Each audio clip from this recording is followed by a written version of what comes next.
Good morning friend, myself MD Noor Islam. किताबों की दुनिया में दोबारा से आपका स्वागत है। आज हम लोग सुनेंगे बेबीलोन का सबसे अमीर आदमी। प्राचीन लोगों की सफलता के रहस्य धन पर लिखी गई सबसे प्रेरणादायक पुस्तक। इसे लिखा है जॉर्ज एस क्लेसन ने। आइए शुरू करते हैं। धन वो माध्यम है जिससे धरती पर आपकी सफलता मापी जाती है।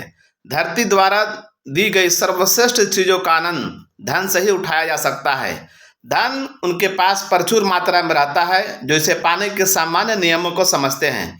धन आज भी उन्हीं नियमों से संचालित होता है जिन्हें नियमों से 6000 साल पहले बेबीलोन के अमीर लोगों के समय यह नियंत्रित होता था। लीजिए, धन उनके पास प्रचुर मात्रा में उपलब्ध रहता है जो इसे पाने के सामान्य नियमों को समझते हैं। पहला, अपने बटुए को भरने से शुरुआत करें। दूसरा, अपने खर्चे को काबू में रखें। तीसरा, अपने स्वर्ण की वृद्धि करें। चौथा, नुकसान से खजाने की रक्षा करें। पांचवा, अपने रहने के स्थान को लाभदायक निवेश में बदलें। छठा, अपने भविष्य की आमदनी को सुनिश्चित करें। सातवां, अपने कमाने की क्षमता को बढ़ाएं। इसमें कई चैप्टर्स हैं, जिसके बाद चैप्टर से पहले एक प्राकथन है जिसमें लिखा है, एक देश के रूप में हमारी समृद्धि इस बात पर निर्भर करती है कि इसका हर नागरिक निजी रूप से कितना समृद्ध है। ये किताब हम में से हर एक की निजी सफलता से मतलब रखती है। सफलता का अर्थ है हमारी कोशिश और क्षमता से आने वाले परिणाम। एक अच्छी तैयारी हमारी सफलता की चाबी है। हमारा काम हमारी सोच से ज़्यादा समझदार नहीं हो सकते। हमारी सोच हमारी समझ से ज़्यादा समझदार नहीं हो सकती। खाली बटुए के इलाज पर लिखी ये किताब धन संबंधी समझ पर मार्गदर्शक मानी गई है। यही सचमुच में इसका उद्देश्य है। जो पैसे में सफलता की महत्वाकांक्षा रखते हैं उन्हें पैसे कमाने, पैसे संचित करने और पैसे से ज़्यादा पैसे कमाने की विधियाँ बताना। आगे के पन्नों में हम बेबीलोन जाएंगे। ये वह पालना है जहां वित्त के मूलभूत सिद्धांतों को पोषित किया गया जो आज दुनिया भर में माने और अपनाए जाते हैं। नए पाठकों को यह शुभकामना देते हुए लेखक को खुशी हो रही है कि इसके पन्नों में उन्हें बैंक खाते को बढ़ाना, ज़्यादा वित्तीय सफलता पाने और मुश्किल वित्तीय समस्याओं का हल खोजने के लिए वही प्रेरणा मिले जो दुनिया के कोने कोने के अन्य पाठकों को मिली। जिन बिजनेस एग्जीक्यूटिव ने इन कहानियों को दोस्तों, रिश्तेदारों, कर्मचारियों और सहकर्मियों में दरियादिली से बांटा है, उनके लिए लेखक कृतज्ञता व्यक्त करते हैं। सबसे ज़्यादा वो अनुमोदन कारगर होता है जो उन व्यवहारिक लोगों के द्वारा दिया गया है जो इन शिक्षाओं की प्रशंसा करते हैं क्योंकि उन्होंने खुद इन सिद्धांतों को अपनाकर महत्वपूर्ण सफलता पाई है। बेबीलोन प्राचीन सभ्यता का सबसे अमीर शहर बना क्योंकि इसके नागरिक उस समय के सबसे अमीर आदमी थे। वे पैसे की महत्ता समझते थे। वे पैसे कमाने में, उसे संजोने में और पैसे से पैसा कमाने में मजबूत वित्तीय सिद्धांतों का पालन करते थे। उन्होंने उन सारी चीज़ों को पाया जिनकी वे इच्छा रखते थे और भविष्य के लिए आमदनी को भी सुरक्षित रखते थे। बेबीलोन का ऐतिहासिक रेखाचित्र। इतिहास के पन्नों पर बेबीलोन से ज़्यादा चमकदार शहर नहीं मिलता। इसके नाम से ही संपत्ति और ऐश्वर्य की झलक मिलती है। इसके सोने और जवाहरातों के खजाने बेशुमार थे। सामान्यतः ऐसी छवि बनती है कि ऐसा अमीर शहर किसी विलासिता की जगह में बसा होगा और इसके चारों ओर जंगल और खनिज पदार्थों के स्रोत होंगे, पर ऐसा नहीं था। यह यूरेक्टस नदी के किनारे एक समतल और बंजर घाटी में बसा था। इसमें जंगल नहीं थे, खान नहीं थी, इमारत बनाने के लिए पत्थर भी नहीं थे। ये किसी व्यापार मार्ग पर भी नहीं बसा था। फसलों के लिए पर्याप्त वर्षा नहीं होती थी। बेबीलोन इस बात का उदाहरण है कि एक इंसान थोड़े से उपलब्ध संसाधनों से कितनी बड़ी सफलता प्राप्त कर सकता है। उस बड़े शहर के सारे संसाधन मनुष्यों द्वारा विकसित किए गए थे। इसकी सारी संपत्ति इंसानों द्वारा बनाई गई थी। बेबीलोन के पास सिर्फ दो प्राकृतिक संसाधन थे, उपजाऊ जमीन और नदी में पानी। उस समय की सबसे बड़ी इंजीनियरिंग सफलता को अंजाम देते हुए बेबीलोन के इंजीनियरों ने उस नदी के पानी को बांधों और नहरों द्वारा नया रास्ता दिया। उन नहरों ने दूर दूर तक बंजर धरती को पानी देकर उपजाऊ बना डाला। इतिहास में इंजीनियरिंग की सबसे पहली सफलताओं में से एक माना जाता है। लहलहाती फसलों इसी सिंचाई की तकनीक का परिणाम थी जिसे उस समय तक दुनिया में कभी नहीं देखा था। सौभाग्य से अपने लंबे अस्तित्व के दौरान बेबीलोन पर ऐसे राजाओं ने राज किया जिन्होंने युद्ध और लूट को प्रश्रय नहीं दिया। हालांकि वे कई युद्धों में शामिल हुए, पर उनमें से अधिकतर युद्ध दूसरे देशों के उन महत्वाकांक्षी शासकों से हुए जो बेबीलोन के खजाने को हड़पना चाहते थे। बेबीलोन के अद्भुत राजा इतिहास में अपनी समझदारी, पुरुषार्थ और न्यायप्रियता के कारण जाने जाते हैं। बेबीलोन ने कभी ऐसे राजा पैदा नहीं किए जिन्होंने अपने अहंकार की तृप्ति के लिए दुनिया पर जीत हासिल करने की कोशिश की, ताकि सारे देश उन्हें सम्मान दे सकें। शहर के रूप में बेबीलोन का जब अस्तित्व नहीं था, जिन मानवीय शक्तियों ने इस शहर को बनाया और हजारों सालों तक संभाला, उनके जाने के बाद यह शहर खंडर बन गया। अभी इस शहर का स्थान एशिया में स्वेज नहर से 600 मील दूर पूरब में पर्शियन खाड़ी के उत्तर में है। यह एरिजोना के यूमा की तरह भूमध्य रेखा से 30 डिग्री ऊपर अक्षांश पर है। इसकी जलवायु भी इस अमेरिकी शहर की तरह गर्म और सूखी है। यूरेक्टस की घाटी, जो कभी घनी आबादी वाली उपजाऊ जमीन थी, आज फिर से एक बंजर धरती है। यहाँ की हल्की घास और रेगिस्तानी झाड़ियाँ हवा में उड़ती रेत से सामना करके किसी तरह जिंदा रहती हैं। उपजाऊ खेत चले गए, विशाल शहर गायब हो गए और संपन्न चीजों के लंबे कारवां विलुप्त हो गए। अरबों के खानाबदोश दस्ते ही यहाँ बचे हैं। क्रिश्चियन युग की शुरुआत से अब तक ऐसा ही है। इस घाटी पर कई पहाड़ियां हैं। शताब्दियों तक वे यात्रियों द्वारा कुछ और नहीं माने जाते थे। बर्तनों के टुकड़े और वर्षा भरी आंधियों के कारण पुरातत्वविद इस ओर आकर्षित हुए। यूरोपियन और अमेरिकन संग्रहालयों द्वारा आयोजित यात्राओं ने यहाँ खुदाई की और देखा कि यहाँ क्या मिलता है। यहाँ मिली चीजों से साबित हो गया कि ये पहाड़ियाँ प्राचीन शहर हैं। आप इन्हें शहरों की कब्र कह सकते हैं। बेबीलोन इनमें से एक था। इस पर 20 शताब्दियों तक हवाओं ने रेगिस्तान की धूल बरसाई थी। ईंटों से बनी इसकी दीवारें टूट गई थी और वापस धरती में समा गए थे। महान शहर बेबीलोन आज इस हालत में है, बस धूल का एक ढेर है जो इतने समय से सुनसान है कि कोई भी जिंदा इंसान तब तक इसका नाम नहीं जानता था, जब तक शताब्दियों तक मलबों में छुपी इसकी सड़कों और मंदिरों और शहरों को वापस नहीं खोजा गया। कई वैज्ञानिकों का मानना है कि इस घाटी में बेबीलोन और अन्य शहरों की सभ्यता दर्ज इतिहास में सबसे पुरानी है। कई दिनांक 8000 साल से पहले तक जाते हैं। जिन चीजों से इन तिथियों को निर्धारित किया गया वे भी एक रोचक तथ्य है। बेबीलोन के खंडरों में एक सूर्य ग्रहण का जिक्र मिलता है। आधुनिक खगोल विज्ञानियों ने उस समय को मापा जब ऐसा सूर्य ग्रहण बेबीलोन में दिखा था और उस समय के कैलेंडर और आधुनिक कैलेंडर में संबंध स्थापित किया। इस तरह यह सिद्ध हुआ कि 8000 साल पहले बेबीलोनिया में रहने वाले सुमेर वासियों में दीवारों वाले शहरों में अपना निवास बनाया था। उनके निवासी दीवारों में रहने वाले असभ्य लोग नहीं थे, वे शिक्षित और संबंध लोग थे। जहां तक लिखित इतिहास की बात है, वे पहले इंजीनियर, पहले खगोल विज्ञानी, पहले फाइनेंसियर और लिखित भाषा वाले पहले लोग थे। इन सिंचाई के साधनों का जिक्र पहले ही हो चुका है, जिन्होंने इस बंजर धरती को कृषि का स्वर्ग बनाया। उन नहरों के अवशेष अब भी मिलते हैं, हालांकि अब वे बालू से भर चुके हैं। कुछ तो इतने बड़े हैं कि इन्हें पानी से खाली रखा जाए तो दर्जन भर घोड़े इसमें एक साथ दौड़ सकते हैं। आकार के मामले में ये कोलोरेडा और उताह की सबसे बड़ी नहरों से कम नहीं है। घाटी की जमीन को सींचने के अलावा कैबोलियन इंजीनियर ने इतना ही बड़ा एक और काम किया।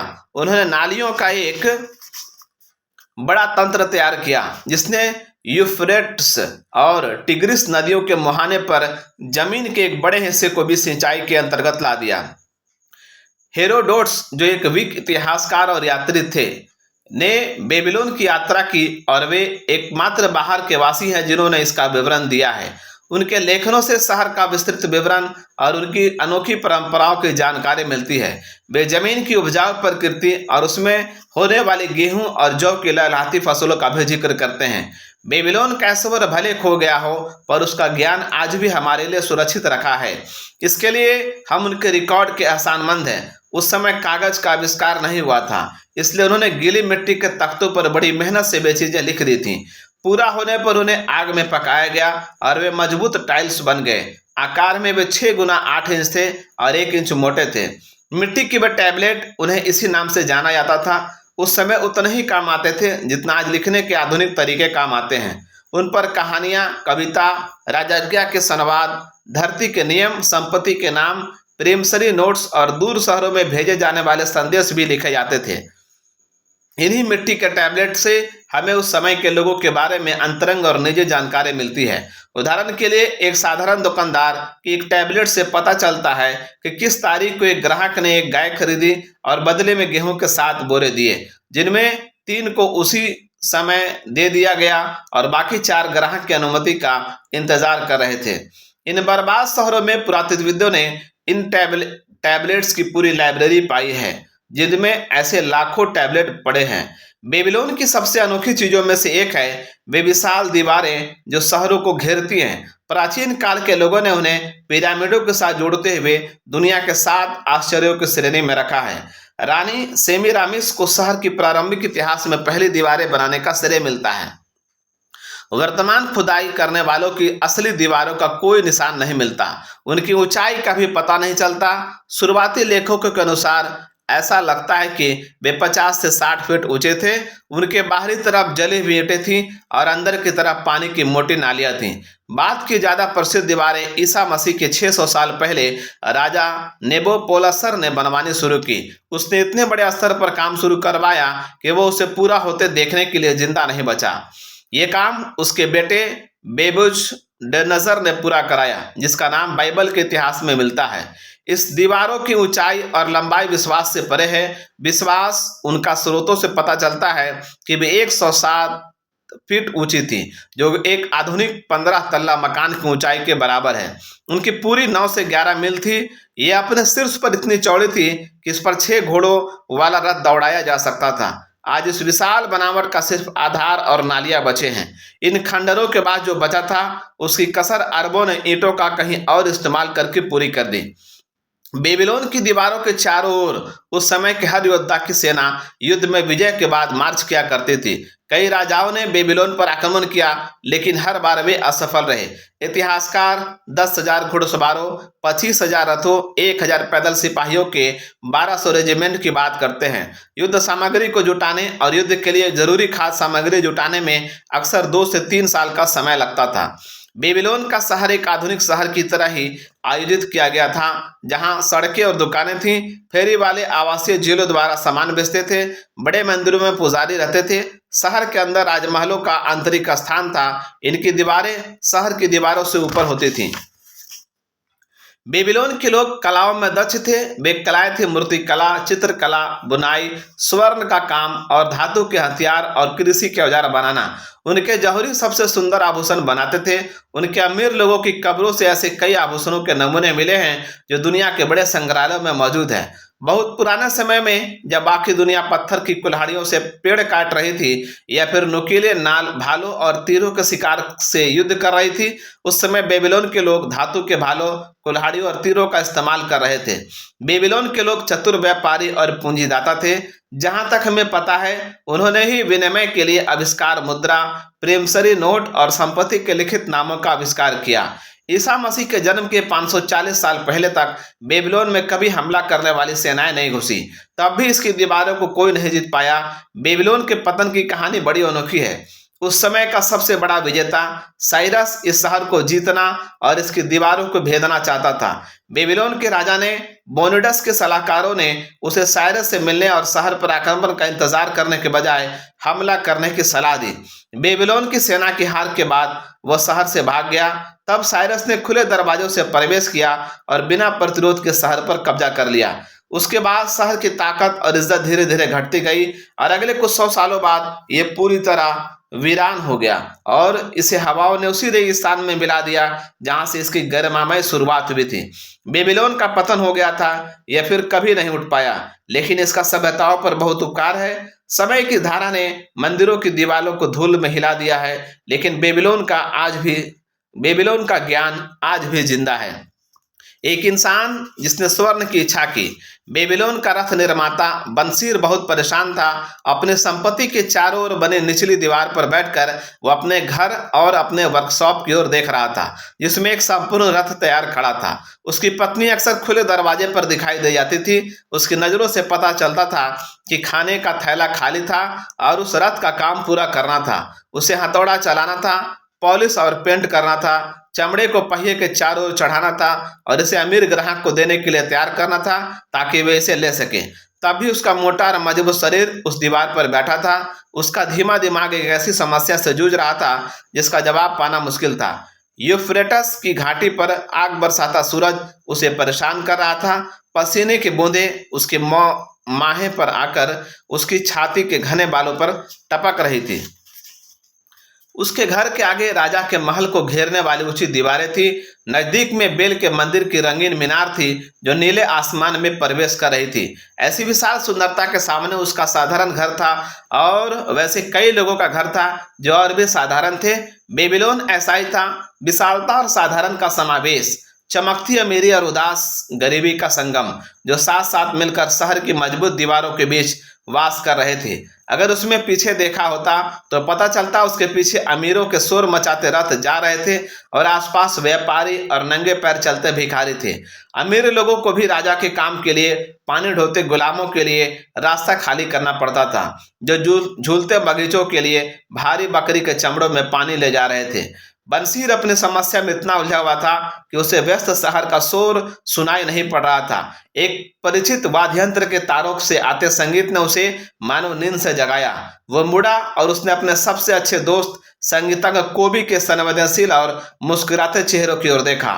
मेरे अच्छे दोस्त, भगवान तुम्हें ढेर सारी आजादी दे, कोबी ने सलाम करते हुए कहा।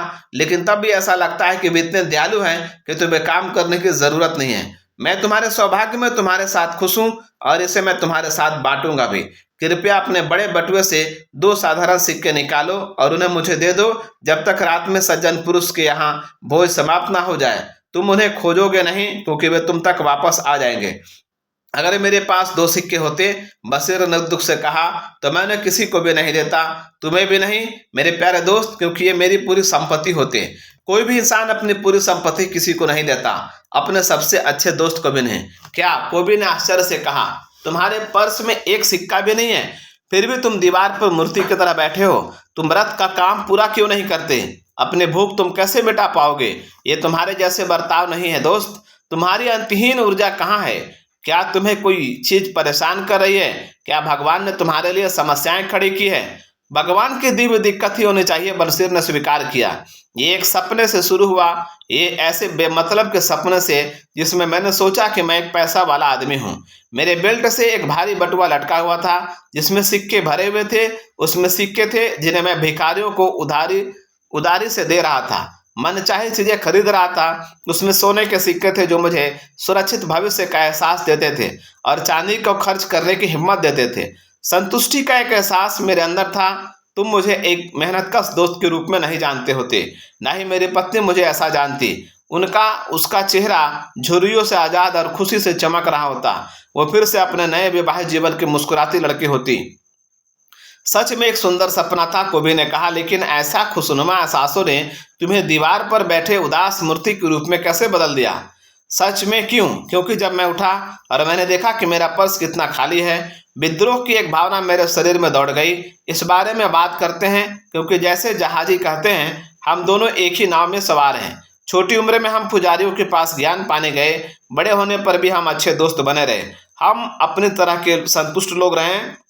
हमें लंबे समय तक काम करके और अपनी आमदनी खर्च करके खुशी मिली है।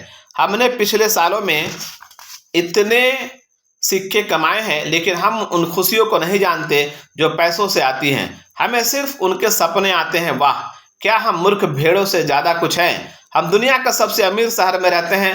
व्यापारी कहते हैं किसी के पास भी हमारे जितना धन नहीं है। हमारे आसपास इतना धन है, लेकिन ये हमारे लिए नहीं है। आधी जिंदगी के श्रम के बाद भी मेरे अच्छे दोस्त, तुम्हारे पास एक खाली बटुआ है और तुमने मुझसे कहा, कृपया अपने बड़े बटुए से 2 साधारण सिक्के निकालो और उन्हें मुझे दे डालो, जब तक रात में सज्जन पुरुष के यहाँ भोज समाप्त न हो जाए। नहीं, मैं मानता हूँ मेरा पर्स तुम्हारे जितना खाली है। मामला क्या है? हम सोने और चांदी क्यों नहीं कमा सकते जो खाने और कपड़ों से ज्यादा दे सके? ये भी सोचो कि क्या हमारे बेटे, मंसिर नागी कहा, वे भी हमारे कदमों पर नहीं चल रहे हैं? क्या उन्हें और उनके परिवार को और उनके बेटों और उनके परिवारों को पूरी जिंदगी इसी तरह बकरी के दूध और दलिया पर बितानी होगी, भले उनके चारों ओर सोने के खजाने भरे हों? बंसीर, हमारे दोस्ती के इतने सालों में कभी भी तुमने ऐसी बात नहीं की। कोबी चकरा गया। इतने सालों में मैंने कभी इस तरह से नहीं सोचा। सुबह से लेकर रात होने तक मैंने अपने रथों पर उतना मेहनत की, जितना कोई इंसान कर सकता है, अंदर ही अंदर आशा करते हुए कि ईश्वर मेरे अच्छे कामों को देखेगा और मुझ पर समृद्धि बरसाएगा।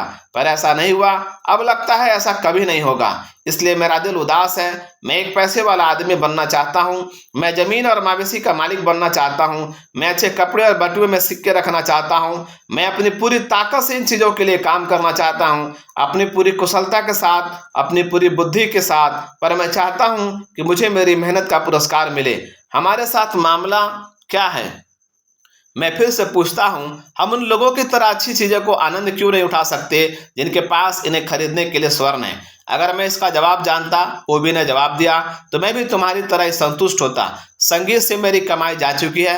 अक्सर मुझे इस तरह से प्लान बनाना पड़ता है कि मेरा परिवार भूखा ना रह जाए। साथ ही मेरे सीने में एक ऐसे वाद्य यंत्र के लिए गहरी इच्छा है जिससे मैं ऐसा संगीत पैदा कर सकूं जो मेरे मन की गहराई से आए। इस तरह के यंत्र से मैं ऐसा संगीत बना सकता हूं जो राजा ने कभी न सुना हो।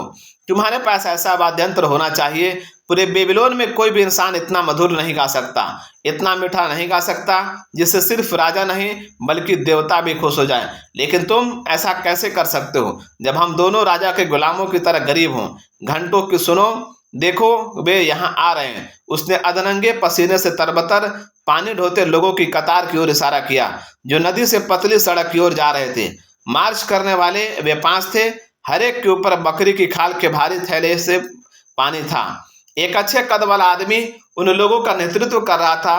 कोबी ने घंटी वाले इंसान को इशारा किया जो बिना किसी बोझ के आगे बढ़ रहा था। अपने देश का एक शक्तिशाली आदमी है, यह साफ दिखता है। इस कतार में कई अच्छे कद वाले लोग हैं। मंसूर ने स्वीकार किया, हमारी तरह अच्छे लोग हैं। लंबे गोरे लोग जो उत्तर से हैं, दक्षिण से हंसते हुए करके काले लोग हैं, आसपास के देशों से छोटे भूरे लोग हैं। सभी एक साथ नदी से बगीचों की ओर जा रहे हैं, आगे पीछे हर रोज हर साल। उनके पास सामने देखने के लिए खुशी नहीं है। टैंकों के बिस्तर पर सोते हैं, खाने के लिए मोटा दलिया है। इन बेचारे लोगों पर दया आती है कोबी, उस पर मुझे भी दया आती है। तब भी मुझे दिखता है कि हमारी हालत इनसे खास अच्छी नहीं है, हालांकि हम खुद को आज़ाद कहते हैं। ये सच है कोबी, भले सुनने में कितना बुरा लगे। हम हर साल इसी तरह से गुलामों वाली जिंदगी नहीं जीना चाहते। काम काम बस काम, पर काम पहुंच नहीं रहे। क्या हम नहीं सीख सकते कि कैसे उनकी तरह स्वर्ग पा सकते? कोबी ने पूछा। शायद हम उन लोगों से कोई रहस्य सीख सके जो जानते हैं, बंसीर ने सोचकर जवाब दिया। आज के दिन कोबी ने सलाह दी। मैं अपने पुराने दोस्त अरकत से मिला जो अपने सोने के रथ में जा रहा था। मैं कहूंगा कि उसने मुझे वैसे अनदेखा नहीं किया जैसा करना बहुत लोग अपना अधिकार समझेंगे। बदले में उसने अपना हाथ हिलाया ताकि सारे देखने वाले लोग उस संगीतकार कोबी को संबोधित करते और उसकी ओर दोस्ती भरी मुस्कान देते हुए देखे। उसे बेबीलोन का सबसे अमीर आदमी माना जाता है, बंसीर ने सोचा। वो इतना अमीर है कि राजा भी उसे खजाने के लिए मदद लेते हैं। कोबी ने कहा, इतना अमीर? बंसीर ने कहा, मुझे डर लगता है कहीं मैं उनके हाथ उसके मोटे बटुए पर न डाल दूं। बकवास, कोबी ने फटकारा। एक इंसान की संपत्ति उसके बटुए में नहीं होती। एक मोटा बटुआ तुरंत खाली हो जाता है अगर उसे भरने के लिए स्वर्ण की धारा ना हो। अरकात के पास आमदनी है जिसे लगातार बढ़ती रहती है, भले वो कितना ही क्यों ना खर्च करे। आमदनी, यही वो चीज है, बंसीर ने कहा। काश मेरे पास आमदनी का एक ऐसा स्रोत होता जो मेरे बटुए को भरता रहता। भले मैं दीवार पर बैठूं या पूरे देशों की यात्रा करूं, अरकात को पता होना चाहिए कि कैसे एक आदमी अपने लिए आमदनी बना सकता है। क्या तुम्हें लगता है कि वो ये तरीका मेरे जैसे धीमे दिमाग वाले को भी समझा सकता है? मुझे लगता है उसने वो तरीका अपने बेटे नवासिर को सिखाया। कोबी ने जवाब दिया, क्या वो निनेवेह के पास नहीं गया? जैसे यह बताया जाता है कि वो अपने पिता की सहायता के बिना शहर का सबसे अमीर आदमी बन गया। कोबी, तुम्हारे बात से मुझे एक दुर्लभ विचार आया है। मंसीर की आंखों में एक चमक आ गई। एक अच्छे दोस्त से सलाह लेने में कुछ खर्च नहीं होता और अरकाद वैसे ही अच्छा दोस्त है। माना कि हमारा बटुआ एक गिद्ध के घोंसले की तरह खाली है, लेकिन हमें इससे परेशान नहीं होना चाहिए। हम इस संपन्न जगह में बिना स्वर्ण के होने के कारण थक गए हैं। अब हमें पैसे वाला आदमी बनना है। आओ अरकत के पास चलते हैं और पूछते हैं कि हम भी अपने लिए कैसे कमा सकते हैं। मंसीर तुम्हारे सच्ची प्रेरणा से कहा है। तुम मेरे दिमाग में एक नई समझ लाए हो। तुमने मुझे एहसास दिलाया कि हम अब तक पैसे क्यों नहीं कमा पाए। हमने कभी इसे खोजा नहीं। तुमने बड़े धीरज से बेबीलोन में सबसे मजबूत रथ बना है। इस लक्ष्य से तुमने सबसे बेहतरीन कोशिश की है, इसलिए इस काम में तुम सफल हुए। मैंने एक सफल संगीतज्ञ बनने की कोशिश की और इस कारण मैं सफल हुआ। जिन चीज़ों पर हमने कोशिश की हम उनमें सफल हुए। देवता हमें ऐसा करने देते रहे। अब अंत में हम सूरज की तरह चमकीले और रोशनी देखते हैं। इसने हमें सीखने की दिशा दिखाई है ताकि हम और तरक्की कर सकें। इस नई समझ के साथ हम अपनी इच्छाओं को पूरी तरह पूरा करने के अच्छे तरीके पाएंगे। अरकात के पास आज ही जाते हैं, बंसीर ने कहा। साथ ही हम बचपन के अपने दोस्तों से भी पूछते हैं कि जिन्होंने हमसे ज़्यादा सफलता नहीं पाई है, ताकि वे भी इस ज्ञान को पा सके। बंसीर, तुम हमेशा अपने दोस्तों के बारे में सोचते रहे हो, इसलिए तुम्हारे इतने दोस्त हैं। जैसा कह रहे हो वैसा ही होगा। हम आज ही जाकर उनके साथ हैं। बेबीलोन का सबसे अमीर आदमी। प्राचीन बेबीलोन में एक बहुत अमीर आदमी रहता था जिसका नाम था अरकद। वो अपनी संपत्ति के लिए चारों ओर मशहूर था, साथ ही वो अपनी उदारता के लिए भी मशहूर था। वह संस्थाओं को जमकर दान करता था। वो अपने परिवार के प्रति उदार था। वो अपने खर्चों में दिलदार था। हर साल उसकी संपत्ति खर्च करने से भी ज़्यादा रफ्तार से बढ़ती जाती थी। और उसके पुराने दिनों के कुछ दोस्त उसके पास आए और उन्होंने कहा, अरकद, तुम हमसे ज़्यादा खुशनसीब हो। तुम बेबीलोन के सबसे अमीर इंसान हो गए हो, जबकि हम अपने वजूद के लिए संघर्ष कर रहे हैं। तुम सबसे अच्छे कपड़े पहन सकते हो और सबसे दुर्लभ भोजन कर सकते हो, जबकि हम अगर अपने परिवार को साधारण कपड़े पहना सके और जो भी उपलब्ध है वही खिला सके तो हमें संतुष्ट रहना पड़ता है। लेकिन एक समय हम बराबर थे। हमने एक ही शिक्षक से पढ़ाई की, हम एक ही खेल खेलते थे। तुम हमसे पढ़ाई और खेल में बेहतर नहीं थे और तब के सालों से तुम हमसे ज़्यादा सम्मानजनक नागरिक नहीं न रहे हो। ऐसा भी नहीं है कि तुमने हमसे ज़्यादा मेहनत की है। जहाँ तक हम जानते हैं, तब ऐसा क्यों है कि सौभाग्य में ने तुम्हारे सारी चीज़ें दे डाली और हमें अनदेखा कर दिया, जबकि हम सभी बराबर अधिकारी हैं। तब अरकद ने उन्हें डांटा और कहा, अगर युवा अवस्था से अब तक के सालों में तुम दाल रोटी के अलावा कुछ और नहीं कमा सके, तो इसका कारण है तुमने उन नियमों को नहीं सीखा और जाना और जिनसे संपत्ति बनती है। सौभाग्य एक ऐसी देवी है जो किसी और का स्थायी भला नहीं करती। इसके विपरीत वो उस हर एक इंसान को बर्बाद कर डालती है जिस पर बिना मेहनत के स्वर्ण की बारिश होती है। वो अनियंत्रित लोगों को खर्चीले बना देती है जो पाई पाई संपत्ति को लुटा देते हैं और उनमें ऐसी इच्छाएं पैदा हो जाती हैं जो वो पूरा नहीं कर पाती। लेकिन बाकियों पर वो कृपा दिखाती है तो वे कंजूस बन जाते हैं और संपत्ति को जमा करने लगते हैं और खर्च करने से डरते हैं क्योंकि उन्हें नहीं लगता कि वो दोबारा कमा पाएंगे। वे डाकुओं के डर से घबराए रहते हैं और अपने आप को खालीपन और दुख में धकेल देते हैं। कुछ ऐसे भी है जो बिना कमाए स्वर्ण को लेते हैं, इसमें संपत्ति जोड़ते हैं और खुश एवं संतुष्ट नागरिक के रूप में जीवन गुजार देते हैं। लेकिन ऐसे बहुत कम हैं जो मैंने उनके बारे में सिर्फ सुना है। उन लोगों के बारे में सोचो जिन्हें अचानक बहुत संपत्ति मिली है और देखो कि मेरी बात सही है या नहीं। उसके दोस्तों ने माना कि उनके जानकारी में जिन लोगों को विरासत में संपत्ति मिली है उनके बारे में ये बातें सही हैं और उन्होंने उनसे पूछा वे लोग कैसे इतनी संपत्ति के मालिक बन गए। इसलिए उसने बताया, अपनी जवानी में मैंने खुद की ओर देखा और उन चीज़ों पर ध्यान दिया जो मुझे खुशी और संतुष्टि देने वाले थे और मैंने पाया कि संपत्ति से इन चीज़ों की शक्ति बढ़ती जाती है। धन एक शक्ति है। धन से कई चीज़ें संभव हो जाती हैं। इंसान अपने घर को सबसे महंगी चीज़ों से सजा सकता है। इंसान दूर समुद्रों की यात्रा कर सकता है। इंसान दूर देश के भोजन का आनंद ले सकता है। इंसान सुनारों और पत्थर पर पॉलिश करने वालों के बनाए आभूषण पहन सकता है। इंसान देवताओं के लिए बड़े बड़े मंदिर बना सकता है। इंसान वे सारी चीज़ें और कई अन्य चीज़ें कर सकता है जिनसे इंद्रियों को सुख मिलता है और आत्मा को संतुष्टि मिलती है। खैर, और जब मैंने ये सब महसूस किया, मैंने ये निर्णय लिया कि मैं जिंदगी की सारी अच्छी चीज़ों का आनंद लूंगा। मैं वो इंसान बनूंगा जो दूर रहकर चीज़ों को देखते हैं और दूसरों को चीज़ों का आनंद लेते ईर्ष्या से देखते हैं। मैं सबसे सस्ते कपड़े नहीं पहनूंगा जिनमें सम्मानीय देखूं। मैं एक गरीब इंसान की चीज़ों से संतुष्ट नहीं होऊंगा। बदले में मैं अपने आप को अच्छी चीज़ों के बाजार में मेहमान बनाऊंगा। एक सामान्य व्यापारी का बेटा होने के कारण, जिसके पास बड़ा परिवार होने के कारण विरासत की कोई उम्मीद नहीं थी, और जैसा तुमने कहा, जिसके पास ज़्यादा बुद्धि और प्रतिभा नहीं थी, मैंने तय किया मुझे अपनी इच्छाएं पूरी करने के लिए समय और अध्ययन की ज़रूरत होगी। जहाँ तक समय की बात है, हर इंसान के पास ये प्रचुर मात्रा में उपलब्ध है। तुम में से हर एक के पास खुद को अमीर बनाने का पर्याप्त समय है। तुम तब भी तुम स्वीकार करते हो कि तुम्हारे पास अपने अच्छे परिवारों के अलावा कुछ भी दिखाने लायक नहीं है जिस पर तुम्हें बहुत गर्व हो।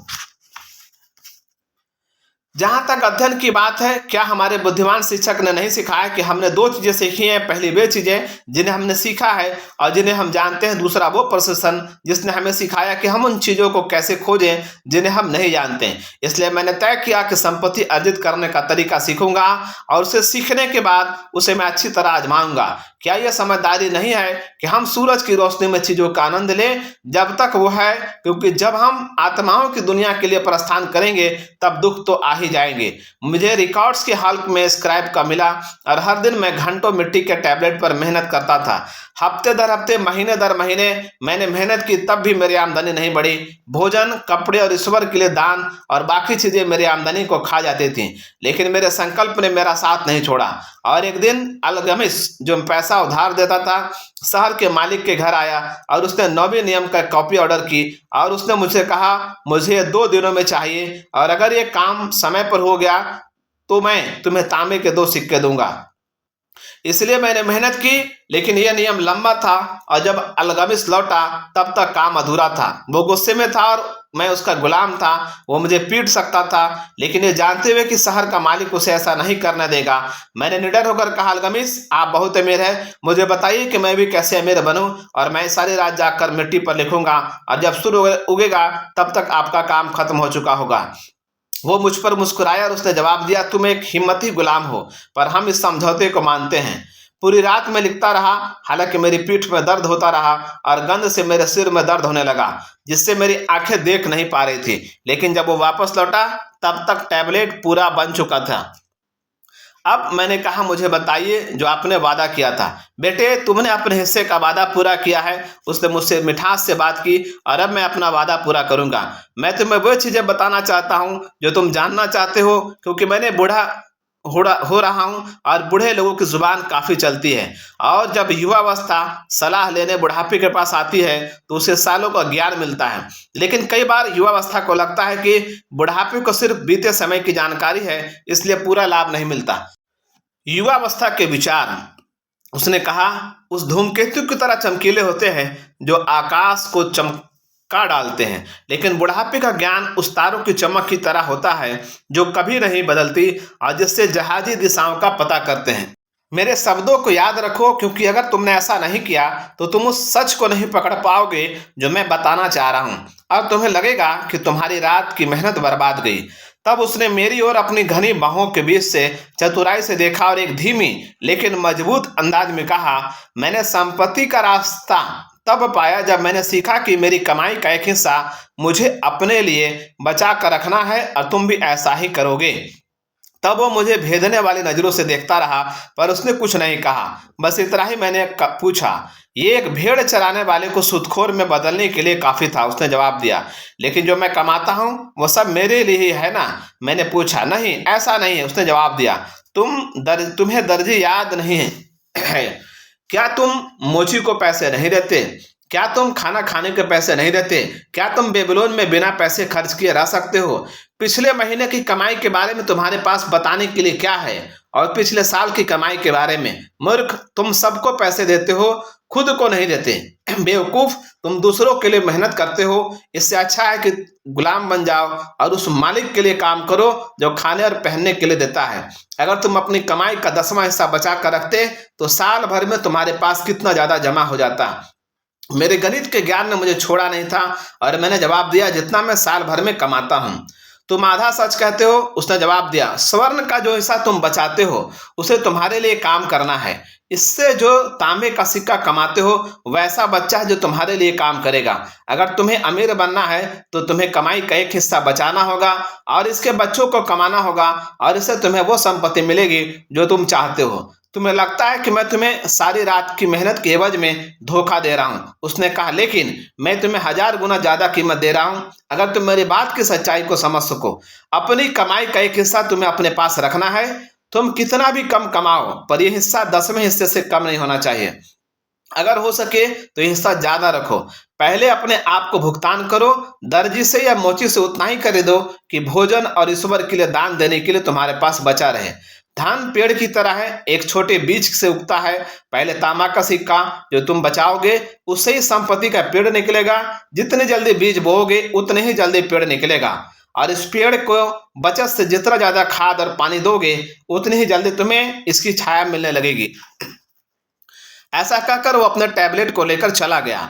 उसने जो कहा था मैं उसके बारे में सोचता रहा और उसकी बात मुझे सही लगी, इसलिए मैंने तय किया कि मैं इसे आजमाऊंगा। जब भी मुझे पैसे मिले, मैंने हर 10 तांबे के सिक्के में से एक को लिया और छुपा लिया। भले ही सुनने में अजीब लगे, पर मेरे पास पैसों की कमी नहीं रही। मैंने देखा कि मुझे उसके बिना ज्यादा दिक्कत नहीं हुई, लेकिन जैसे मेरी जमा पूंजी बढ़ती गई, मुझे इच्छा होती थी कि इसे व्यापारी द्वारा दिखाई गई अच्छी चीजें खरीदूं, जो वे ऊंटों और जहाजों से, फोनिशियन के जहाजों से लाते थे। लेकिन मैंने खुद पर काबू रखा। जाने के 12 महीने बाद अल्गमिस वापस आया और उसने कहा, बेटे, क्या तुमने पिछले साल अपने कमाई का 10वां हिस्सा भुगतान किया है?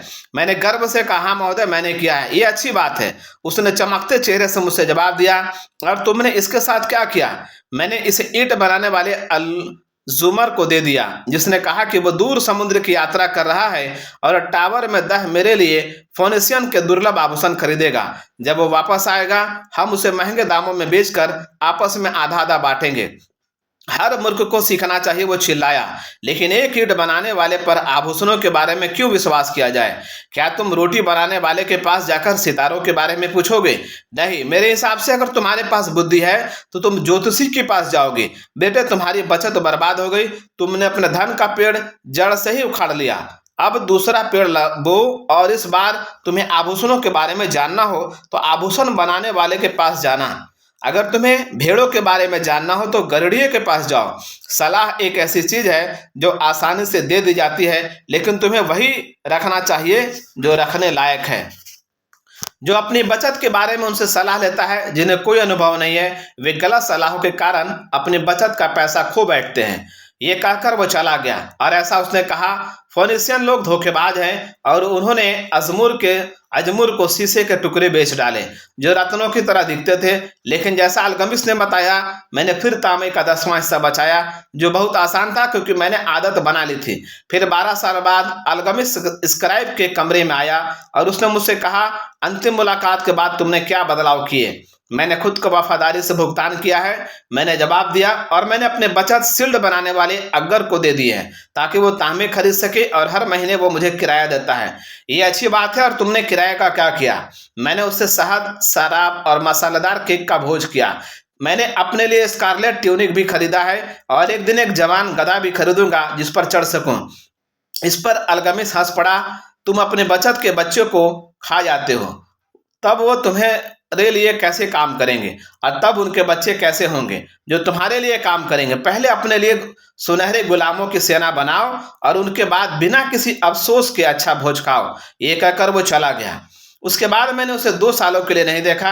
एक बार जब वो फिर लौटा, तब उसके चेहरे पर भारी रेखाएं थी और उसकी आंखें बोझिल थी क्योंकि वो बहुत बूढ़ा हो रहा था। और उसने मुझसे कहा, हरकत, क्या तुमने वो संपत्ति बना ली जिसका तुमने सपना देखा था? और मैंने जवाब दिया, जितनी इच्छा थी उतना तो नहीं बना, लेकिन मैंने कुछ बनाया है जो मेरे लिए पैसे कमाता है और इसकी कमाई से और भी कमाई होती है। और क्या तुम अभी ईंट बनाने वालों से सलाह लेते हो? ईंट बनाने वालों के बारे में वे अच्छी सलाह देते हैं, मैंने जवाब दिया। अरकद, वह बोलता गया, तुमने अपने पाठ अच्छी तरह सीखे हैं, तुमने अपनी आमदनी से कम खर्च पर रहना सीखा, फिर तुमने उनसे सलाह लेना सिखाए जो अपने अनुभवों के कारण सक्षम है, और अंत में तुमने सीखा कि अपने स्वर्ण से खुद के लिए कैसे काम कराया जा सकता है। तुमने खुद को सिखाया कैसे पैसे कमाए जाएं, कैसे रखे जाएं और कैसे उनका इस्तेमाल किया जाए। इसलिए तुम एक जिम्मेदार पद के लिए तैयार हो। मैं एक बूढ़ा आदमी होता जा रहा हूँ। मेरे बेटे सिर्फ खर्च करने का सोचते हैं, कभी कमाने का नहीं सोचते। मेरे कई जगहों पर निवेश है और मेरे लिए सबकी देखभाल करना संभव नहीं है। अगर तुम निप्पुर जाओ और मेरी जमीन का देखभाल करो तो मैं तुम्हें पार्टनर बना लूंगा और तुम मेरे जायदाद में हिस्सा पाओगे। इसलिए मैं निप्पुर गया और उसकी जमीन की जिम्मेदारी संभाली जो काफी बड़ी थी। और चूंकि मैं महत्वाकांक्षा से भरा हुआ था और मैंने संपत्ति के 3 नियमों को अच्छी तरह सीख लिया था, मैं उस संपत्ति की कीमत को तेजी से बढ़ाने में सक्षम था। इसलिए मैं तरक्की करता गया और जब अल्गमिस की आत्मा ने शरीर छोड़ दिया, मुझे उसकी संपत्ति में हिस्सा मिला जो उसने कानूनी रूप से दिया था। अरकत ने ऐसा कहा और जब उसकी कहानी समाप्त हुई, उसके एक दोस्त ने कहा, तुम सच में भाग्यशाली थे कि अल्गमिस ने तुम्हें अपना उत्तराधिकारी बना लिया। भाग्यशाली सिर्फ इस मायने में था कि उसने मिलने से पहले मुझ में तरक्की करने की आकांक्षा थी। क्या 4 सालों तक मैंने कमाई का 10वां हिस्सा बचाकर मैंने लक्ष्य के प्रति अपने समर्पण को सिद्ध नहीं किया? क्या तुम उस मछुआरे को किस्मत वाला कहोगे जो सालों तक मछलियों की आदतों को पढ़ता है ताकि हवा के बदलते रुख के साथ वे जाल डाल सके? अवसर एक ऐसा हठी देवता है जो बिना तैयारी वालों के साथ वक्त बर्बाद नहीं करता। पहले साल की बचत लूट जाने के बाद भी तुम में लगे रहने की हिम्मत थी। तुम इस तरह से इस मामले में अलग हो। दूसरे ने कहा, इच्छा शक्ति। अरकत ने जवाब दिया, क्या बकवास है। क्या तुम्हें लगता है इच्छा शक्ति एक इंसान को इतनी ताकत देती है कि वे उस बोझ को उठा सके जो ऊंट नहीं उठा सकते, या उस बोझ को खींच सके जो बैलों के बस की बात नहीं है? इच्छा शक्ति उस लक्ष्य के प्रति लगन का नाम है जो तुम्हें काम पूरा होने तक लगाए रखे। अगर मैं अपने लिए कोई काम सोचता हूं तो उसे करके रहता हूं, भले वो कितना ही छोटा हो। इसके बिना मुझे बड़े कामों को करने की आत्मविश्वास कैसे आएगा? अगर मैं अपने आप से कहता हूं 100 दिनों के लिए मैंने शहर के पुल पर चलूंगा और नदी में एक पत्थर फेंकूंगा तो मैं ये करता हूं। अगर 7वें दिन में ऐसा करना भूल गया तो मैं खुद से यह नहीं कहता कि कल मैं 2 पत्थर डालूंगा जो इस कमी को पूरा कर देगा। इसके बदले में वापस जाऊंगा और वो पत्थर डालूंगा। या फिर 20वें दिन मैं खुद से ये नहीं कहूंगा, अरकत ये बेकार काम है। हर रोज एक पत्थर डालने से क्या फायदा होगा? एक ही बार में मुट्ठी भर डाल दो और हो जाएगा। नहीं, मैं कभी यह नहीं कहूंगा और करूंगा। जब खुद के लिए कोई काम सोचता हूं तो मैं इसे पूरा करता हूं। इसलिए मैं सावधान रहता हूं। मैं मुश्किल और अव्यावहारिक काम शुरू नहीं करता क्योंकि मुझे खाली बैठना पसंद है। और तब दूसरे दोस्त ने कहा, अगर जो आप कहते हैं कि वो सही है और ऐसा लगता है कि आप सही कह रहे हैं, तो इस चीज को अगर हर इंसान करे तो उसे कभी संपत्ति की कमी नहीं होगी। जहां भी इंसान ऊर्जा डालता है वहां संपत्ति बढ़ती है। अरकत ने जवाब दिया, अगर एक अमीर इंसान नया महल बनाता है तो उसके द्वारा कमाया स्वर्ण खो जाता है। नहीं, ईंट बनाने वाले का इसमें हिस्सा होता है और मजदूर का इसमें हिस्सा होता है और कलाकार का इसमें हिस्सा होता है और इस घर पर मेहनत करने वाले हर इंसान का इसमें हिस्सा होता है। लेकिन जब महल बनकर तैयार होता है तो क्या ये अपनी कीमत से ज्यादा मूल्य का नहीं होता? और इससे जुड़ी जमीन का क्या ज्यादा कीमत की नहीं होती? संपत्ति जादुई तरीकों से बढ़ती है। कोई इंसान इसकी सीमा नहीं आंक सकता। क्या फाइनेंशियल लोगों ने बंजर धरती पर उस पैसे से महान शहर नहीं बनाए जो समुद्र पर होने वाले व्यापार से आते हैं? तब आप हमें क्या सलाह देते हैं जिससे हम भी अमीर बन जाएं? उसके एक और दोस्त ने कहा, साल गुजर गए और हम उससे नए युवा नहीं रहे और हमारे पास कुछ भी नहीं बचा। मैं सलाह देता हूं कि तुम अल्गमिस की सलाह मानो और खुद से कहो, मेरी आमदनी का एक हिस्सा मेरे लिए है। सुबह उठने पर सबसे पहले खुद से ये कहो, इसे दोपहर में कहो, इसे रात में कहो, इसे रोज हर घंटे कहो, इसे खुद से इतनी बार कहो कि ये शब्द आकाश में आग से बने अक्षरों की तरह छा जाए। आपने अपने आप में ये आइडिया अच्छी तरह डाल लो। अपने आप को इस विचार से भर दो, फिर जो भी हिस्सा सही लगे वो ले लो। ये हिस्सा 10% से कम नहीं होना चाहिए। अपने अन्य खर्चों को इस तरह करो कि यह संभव हो सके, लेकिन पहले वो हिस्सा निकाल लो। जल्द ही तुम यह महसूस करोगे कि उस खजाने का मालिक होने के कितना फर्क पड़ता है जो सिर्फ तुम्हारा है। जैसे जैसे यह बढ़ेगा यह तुम्हें आनंदित करेगा। जीवन का नया जोश तुम में भर जाएगा। ज्यादा कमाने के और भी रास्ते खुलेंगे क्योंकि ज्यादा आमदनी होने पर भी तुम अपना प्रतिशत अपने लिए रखोगे। तब अपने खजाने से अपने लिए काम कराना सीखो। इसे अपना गुलाम बना लो। इसके बच्चों और इसके बच्चों के बीच के बच्चों के लिए काम कराओ। अपने भविष्य के लिए एक आमदनी सुरक्षित कर लो। बूढ़े लोगों को देखो और ये मत भूल जाओ कि एक दिन तुम भी इनमें शामिल हो जाओगे। इसलिए अपने खजाने को इस तरह से निवेश करो कि वो 88 खो ना जाए। निवेश पर बहुत ज्यादा वापसी की दरों से सावधान रहो क्योंकि ये वे धोखेबाज घंटियां हैं जो लापरवाह इंसान को बर्बाद कर डालती हैं। अपने परिवार के लिए भी इंतजाम कर लो ताकि भगवान के पास तुम्हारे जाने के बाद भी उनकी जरूरतें पूरी हो सके। ऐसी सुरक्षा के लिए यह हमेशा संभव है कि थोड़े अंतराल पर उन्हें भुगतान होता रहे। इसलिए सावधान इंसान ऐसी जरूरत के लिए किसी बड़ी रकम के इंतजार में नहीं रहता। समझदार लोगों से सलाह लो। उन लोगों की सलाह लो जिनका काम पैसे संभालना है। वे तुम्हें वैसी गलती करने से बचाएंगे जो गलती मैंने ईंट बनाने वाले अजमूर को पैसे देकर की थी। खतरे से ज्यादा अच्छा है थोड़ा और सुरक्षित रिटर्न मिले। जब तक जिंदगी है उसका आनंद लो, खुद पर ज्यादा बचत के लिए दबाव मत डालो। अगर सिर्फ 10वां हिस्सा बचा सकते हो तो उतना ही बचाओ, अन्यथा अपनी आमदनी के हिसाब से रहो और कंजूस बनकर खर्च करने से मत डरो। जिंदगी अच्छी और समृद्ध होती है और उन चीजों से जिनका तुम आनंद उठाते हो। उसके दोस्तों ने धन्यवाद दिया और वे चले गए। कुछ शांत थे क्योंकि उनके पास कल्पना शक्ति नहीं थी और वे समझ नहीं सकते थे। कुछ व्यंग कर रहे थे क्योंकि उन्हें लगा कि उन्होंने इतना अमीर इंसान को संपत्ति अपने पुराने और कम भाग्यशाली दोस्तों को देगा। लेकिन कुछ की आंखों में नई रोशनी थी। उन्होंने महसूस किया कि वह हर बार स्क्राइब के कमरों में वापस आया क्योंकि उसने एक इंसान को अंधेरे से रोशनी की ओर आने के लिए शर्म करते हुए देखा। रोशनी मिलने के बाद उस इंसान के लिए एक स्थान प्रतीक्षा कर रहा था। कोई भी इंसान उस स्थान को भर नहीं सकता था जब तक वे अपनी समझ का विकास न कर ले और उस अवसर के लिए तैयार न हो जाए। ये वही लोग थे जिन्होंने अरकद के से बार बार मुलाकात की और अरकद ने उनका स्वागत किया। उसने उन्हें सलाह दी और वैसी बातें सिखाई जो अनुभव से भरे लोग सिखाते हैं, और उसने उनकी बचत करने में सहायता की ताकि उन्हें अच्छा ब्याज मिले और वे ऐसे निवेशों में पैसे ना बर्बाद करें जिनसे कोई लाभ नहीं मिलने वाला। इन लोगों की जिंदगी में बदलाव का मोड़ तब आया जब उन्होंने उस सत्य को सीखा जो अलगमिस से अरगद को और अरगद से उन तक आया था। अपनी आमदनी का एक हिस्सा अपने पास रखो। एक हल्के बटुए के साथ इलाज। बेबीलोन की गर्मा बरकरार है। युगों बाद भी सबसे बेहतरीन खजानों से भरे एक अत्यंत समृद्ध शहर के रूप में उसकी प्रतिष्ठा आज भी वैसी ही है, लेकिन यह हमेशा से ऐसा नहीं था। बेबीलोन की समृद्धि इसके लोगों की बुद्धिमानी का परिणाम थी। उन्हें पहले सीखना पड़ा कि अमीर कैसे बना जाता है। जब भाला राजा सारगन अपने शत्रुओं एलाइमाइट को हराकर बेबीलोन लौटा तो उसके सामने एक गहन चुनौती थी। शाही चांसलर ने कुछ इस तरह इस समस्या को बताया। हमारे लोगों के पास कई सालों तक समृद्धि रही क्योंकि महाराज ने सिंचाई के लिए बड़े नहर और देवताओं के बड़े मंदिर बनाए, लेकिन इन कामों के पूरा हो जाने के बाद लोगों के पास जीवन यापन का कोई जरिया नहीं बचा है। मजदूरों के पास रोजगार नहीं है, व्यापारियों के पास ग्राहकों की कमी है, किसान अपना सामान नहीं बेच पा रहे हैं, लोगों के पास भोजन खरीदने के लिए पर्याप्त स्वर्ण नहीं है। लेकिन इन कामों पर खर्च किए जाने वाले स्वर्ण कहाँ गए? राजा ने पूछा। मुझे डर है, चांसलर ने कहा, यह शहर के कुछ सबसे अमीर लोगों के गिरफ्त में चला गया है। यह हमारे लोगों की उंगलियों से ऐसे फिसला जैसे बकरी का दूध बर्तन छलने से फिसलता है। अब चूंकि स्वर्ण की धारा लगभग बंद हो चली है, हमारे अधिकतर लोगों के पास आमदनी के लिए कुछ भी नहीं बचा। राजा कुछ देर तक सोचता रहा, तब उसने पूछा, कुछ लोगों ने इतना सारा सोना कैसे हथिया लिया?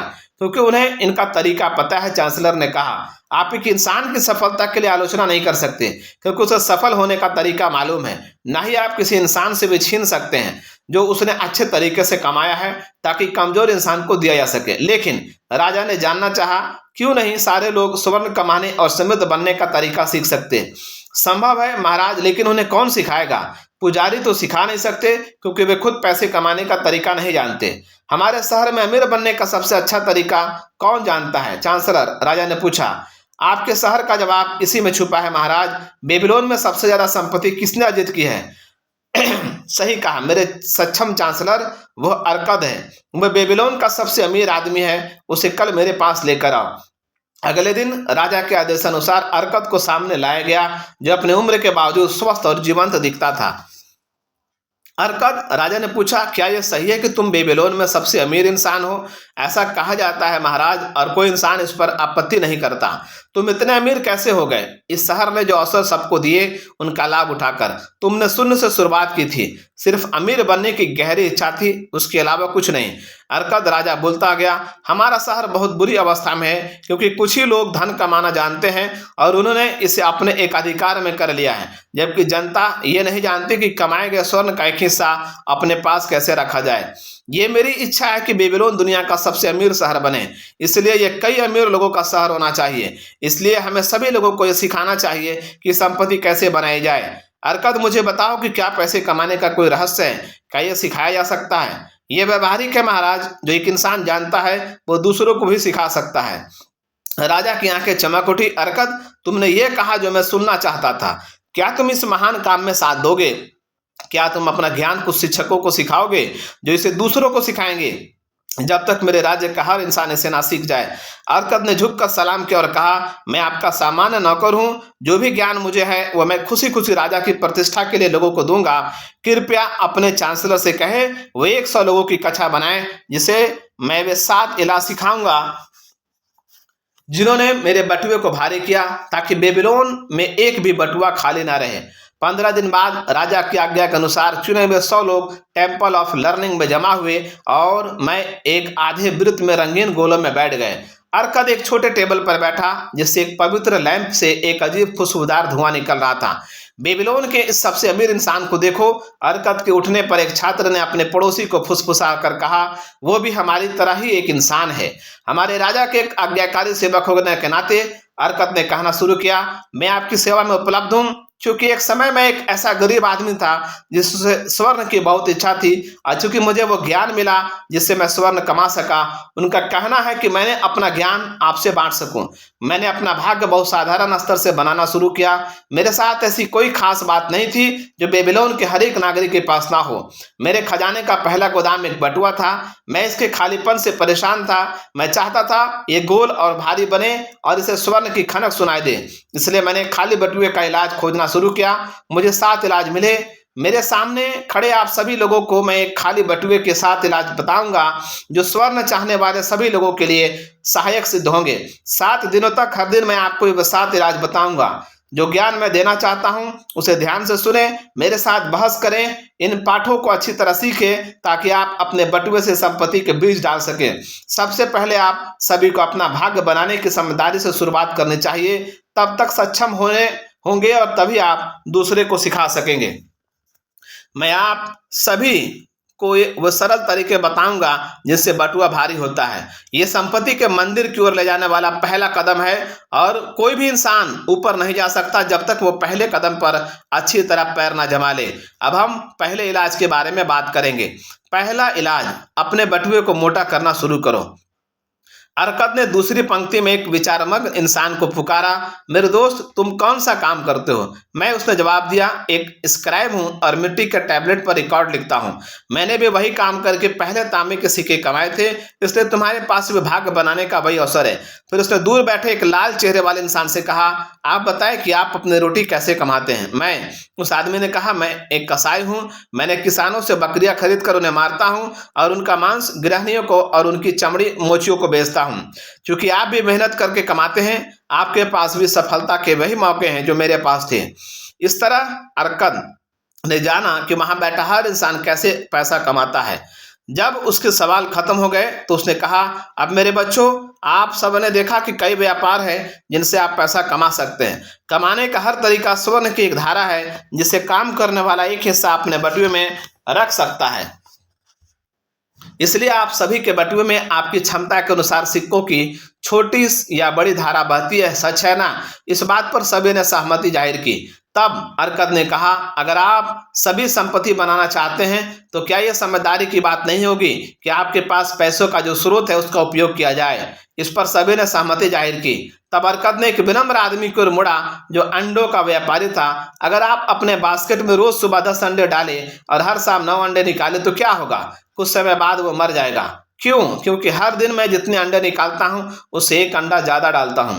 अरकद क्लास की ओर मुस्कुराकर मुड़ा। क्या किसी आदमी का बटुआ हल्का है? पहले वे असमंजस में दिखे, फिर वे मुस्कुराए। अंत में उन्होंने हंसते हुए अपने बटुए की ओर इशारा किया। ठीक है, वो बोलता गया, अब मैं आप सभी को हल्के बटुए का पहला इलाज बताऊंगा।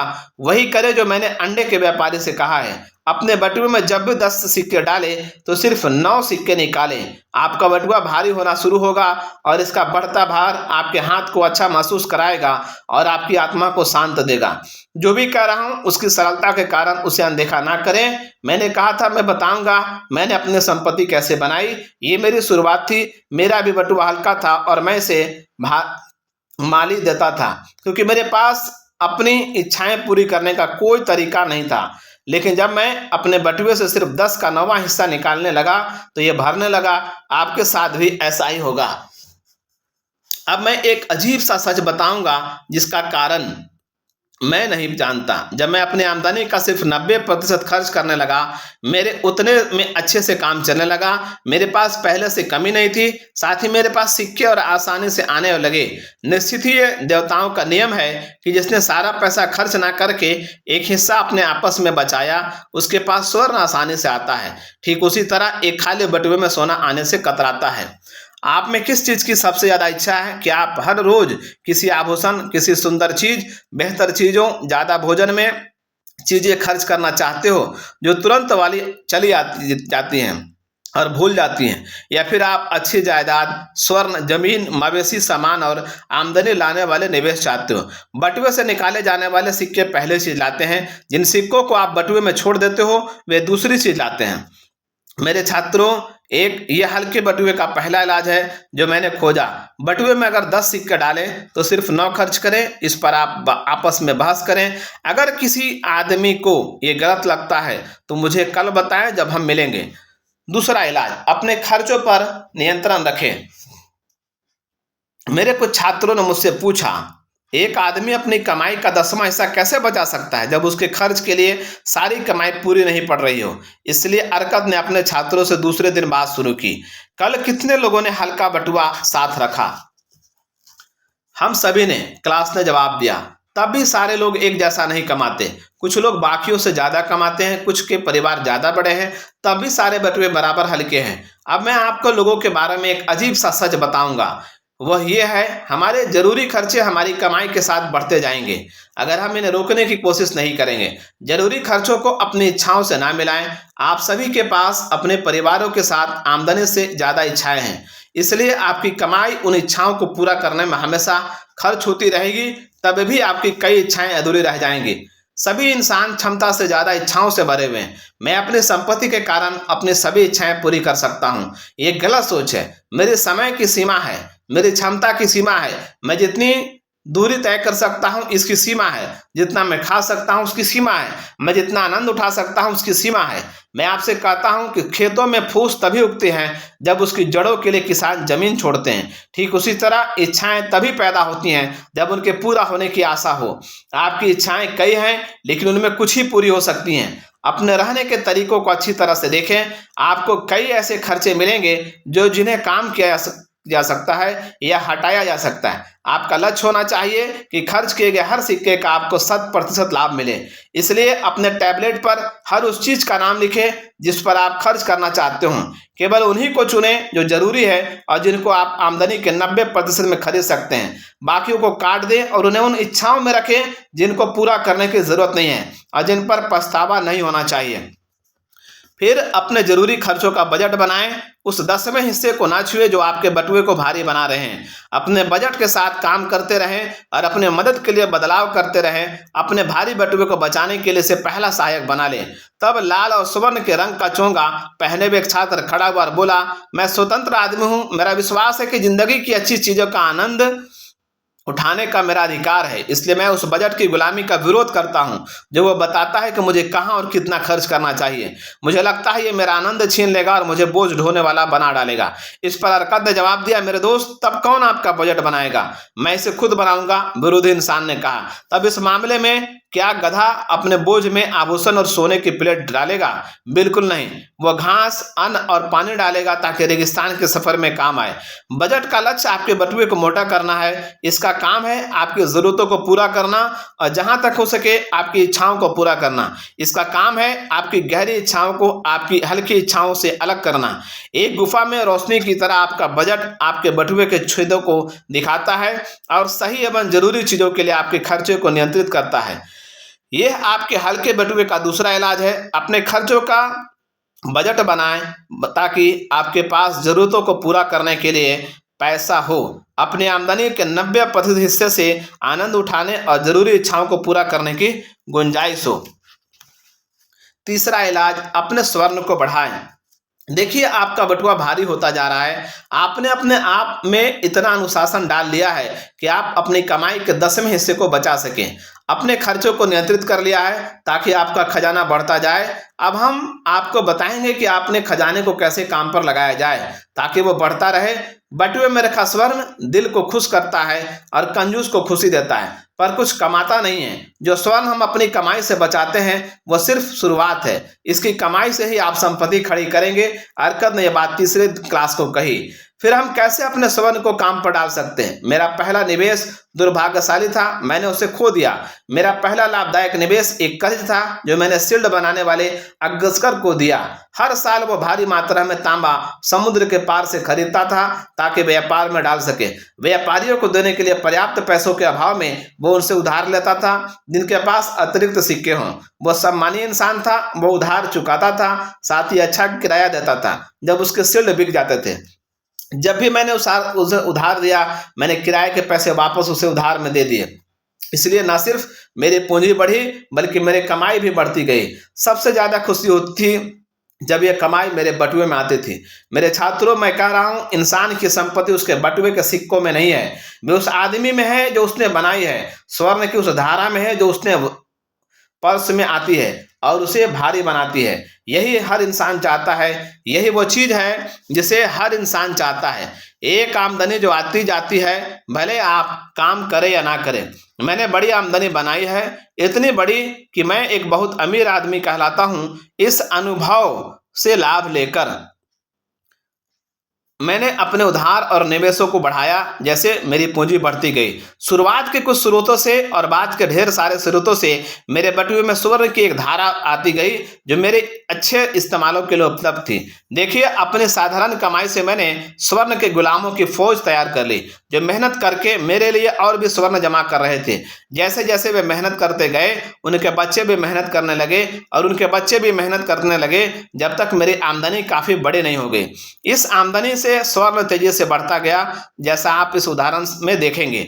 एक किसान जब उसका पहला बच्चा पैदा हुआ, चांदी के 3 सिक्के लेकर सूदखोर के पास गया और उसे किराए पर रखने को कहा जब तक उसका बच्चा 20 साल का ना हो जाए। ये काम सूदखोर ने किया और उसने कहा कि हर 4 साल का किराया इसका चौथाई मूल्य होगा। किसान ने कहा चूंकि यह पैसा उसने अपने बच्चों के लिए रख छोड़ा था, इसलिए किराए को मूल रकम में जोड़ दिया जाए। जब वो लड़का 20 साल का हो गया, किसान वापस सूदखोर के पास चांदी के बारे में पूछने गया। सूदखोर ने बताया कि चूंकि उसका पैसा चक्रवृद्धि ब्याज से बड़ा था, इसलिए चांदी के 10 सिक्के 31.5 सिक्कों में बदल गए।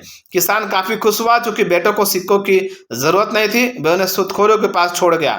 जब बेटा 50 साल का हो गया, उसका पिता चल बसा। सूदखोर ने तो उसे 167 सिक्के वापस दिए। इस तरह वे निवेश किराए के कारण 17 गुना बड़ा हो गया। इसलिए ये एक हल्के बटुए का तीसरा इलाज है।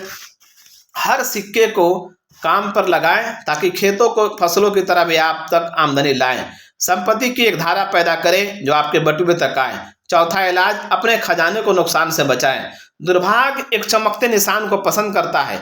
इंसान के बटुए के स्वर्ण की रक्षा पूरी ताकत से होनी चाहिए, नहीं तो वह खो जाएगा। इसलिए यह जरूरी है कि आप पहले छोटी मात्रा की रक्षा करना सीखें ताकि देवता आपको बड़ी मात्रा दे सकें। इस तरह अरगद ने चौथे दिन क्लास को अपनी बात बताई। स्वर्ण का हर एक मालिक कई बार उन अवसरों की ओर ललचा जाता है जिनसे लगता है वो कुछ प्रोजेक्ट में पैसा लगाकर ढेर सारा कमा सकता है। अक्सर दोस्त और रिश्तेदार ऐसे निवेशों में जा रहे होते हैं और उसे भी उकसाते हैं। निवेश का पहला सिद्धांत है मूलधन की रक्षा हो। क्या बड़े कमाई की ओर आकर्षित होना सही है जब मूलधन ही खो जाए? मुझे नहीं लगता। इस खतरे की सजा बड़ा नुकसान है। ध्यान से पढ़ें। अपने खजाने को देने से पहले हर उस चीज को जो कहे कि इसे वापस पाया जा सकता है। जल्दी पैसा बनाने के अपने रूमानी ख्यालों से सावधान रहे। किसी को भी उधार देने से पहले यह देख ले कि वो इंसान इसे लौटा सकता है या नहीं, ताकि आप उसे अपनी गाढ़ी कमाई के पैसे उपहार में ना दे डालें। किसी भी क्षेत्र में निवेश करने से पहले यह देख ले कि उसमें क्या क्या खतरे हैं। मेरा अपना पहला निवेश एक दुखद घटना साबित हुआ। मैंने 1 साल की बचत अजमूर नाम के ईंट बनाने वाले को दे दिया जो समुद्र की यात्रा कर रहा था और उसने फोनिशियन के आभूषण लाने का वादा किया था, वे इन्हें लौटकर बेचता और हम इसके लाभ को बांट लेते। फोनिशियन धोखेबाज थे और उन्होंने उसे शीशे बेच डाले। मेरा खजाना खो गया। आज मेरा प्रशिक्षण ये मुझे बताता है ईंट बनाने वाले को आभूषण बेचना कितनी बड़ी गलती है। इसलिए मैं अपने अनुभव से आए ज्ञान से सलाह देता हूँ, आपने खजाने को निवेश में बर्बाद होने के मामले में अपने बुद्धिमानी पर ज्यादा विश्वास ना रखें। बेहतर होगा कि पैसे से लाभ कमाने वालों से संपर्क करें। इस तरह की सलाह मुफ्त में मिल जाती है और इसकी कीमत निवेश में लगाए गए सोने के बराबर होती है। सच में इसका मूल्य नुकसान से बचने में इतना ज्यादा है। तो ये हल्के बटुए का तीसरा इलाज है और इसका काफी महत्व है, क्योंकि ये बटुए को एक बार भरने के बाद खाली होने से बचाता है। अपने निवेश की रक्षा करने के लिए वहां पैसे लगाएं जहां मूलधन सुरक्षित हो और इसे जरूरत पड़ने पर निकाला जा सके और इससे आप अच्छा किराया निकाल सकें। समझदार लोगों से संपर्क करें, स्वर्ण से लाभ कमाने वालों से सलाह लें, उनके ज्ञान का इस्तेमाल अपने खजाने को असुरक्षित निवेशों से बचाने के लिए करें। पांचवा इलाज, अपने आवास को लाभदायक निवेश में बदलें। अगर एक इंसान अपनी आमदनी का 90% जिंदगी जीने और आनंद उठाने के लिए रखे और अगर इस पैसे का कोई हिस्सा बिना परेशानी के किसी लाभदायक निवेश में डाला जा सके तो उसके खजाने तेजी से बढ़ेंगे। ऐसा अरकद ने 5वें पाठ में क्लास को कहा। बेबीलोन के कई लोग अपने परिवार को गलत आवासों में रखते हैं। वे अपने मकान मालिकों को उन कमरों के लिए काफी किराया देते हैं जहां उनकी पत्नियां अच्छे से रह नहीं पाती और जहां उनके बच्चे गंदी गलियों के अलावा कहीं खेल नहीं पाते। किसी भी इंसान का परिवार जीवन का आनंद नहीं उठा सकता अगर बच्चों को साफ धरती पर खेलने की जगह ना मिले और उनकी पत्नियां परिवार के लिए कुछ अच्छा नहीं उगा सकें। एक इंसान के दिल को खुशी मिलती है जब वो अपने पेड़ों के फल खाता है और अपने अंगूर के बगीचों की शराब पीता है। अपने जगह का होना और गर्व के साथ उसकी देखभाल करना ये उसके दिल में विश्वास लाता है और काम में ऊर्जा लाता है। इसलिए मैं कहूंगा कि हर इंसान को अपने छत का मालिक होना चाहिए। हर एक अच्छी नीयत वाला इंसान अपने घर का मालिक बन सकता है। क्या हमारे महान राजा ने बेबीलोन की दीवारें नहीं फैलाई हैं ताकि उनके अंदर काफी जमीन खाली पड़ी है जिससे अच्छी कीमत पर खरीदा जा सके। मेरे छात्रों, मैं ये भी कहना चाहता हूँ कि उधार देने वाले उन लोगों की इच्छाओं की इज्जत करते हैं जो अपने परिवारों के लिए घर और जमीन चाहते हैं। आप ईंट बनाने वाले और घर बनाने वाले को भुगतान करने के लिए पैसे कर्ज पर ले सकते हैं अगर आप ये दिखा सकें कि आपने इस काम के लिए खुद भी अपनी तरफ से अच्छे पैसे लगाए हैं।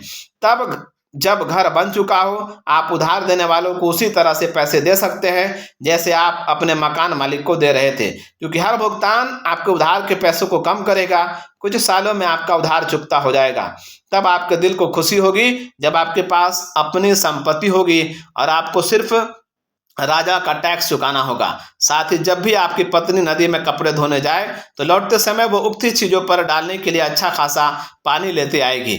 इस तरह अपने मकान वाले को तरह तरह के आशीर्वाद मिलते हैं और इससे उसका रहने का खर्च कम होगा और वो अपने पैसे का इस्तेमाल अपने आनंद और इच्छाओं के पूर्ति में लगा सकेगा। इसलिए यह हल्के बटुए का तीसरा इलाज है, आपका अपना मकान हो। छठा इलाज, भविष्य की आमदनी निश्चित करें। हर इंसान का जीवन बचपन से बुढ़ापे की तरफ बढ़ता है। ये जीवन का मार्ग है और कोई भी इंसान इससे अलग नहीं हो सकता अगर उसे भगवान समय से पहले ना बुला ले। इसलिए मैं कहता हूं कि एक इंसान को आने वाले दिनों के लिए आमदनी सुनिश्चित कर लेना चाहिए जब वो युवा ना रहे और अपने परिवार की देखभाल के लिए भी जब वे उनसे साथ ना रहे। ये पाठ आपको तब सहायता करेगा जब आप कमाने के कम लायक बचे हों। अरकद ने छठे दिन अपना क्लास को संबोधित किया। वह इंसान जिसने संपत्ति के नियमों की समझ के कारण एक बढ़ती आमदनी विकसित कर ली हो उसे भविष्य के दिनों के बारे में भी सोचना चाहिए। उसे कुछ ऐसे निवेश कर लेना चाहिए जिनसे उसे आने वाले सालों में सुरक्षा मिलती रहे और वे तब भी उपलब्ध हों जब उसके द्वारा अनुमान किया हुआ समय आ जाए।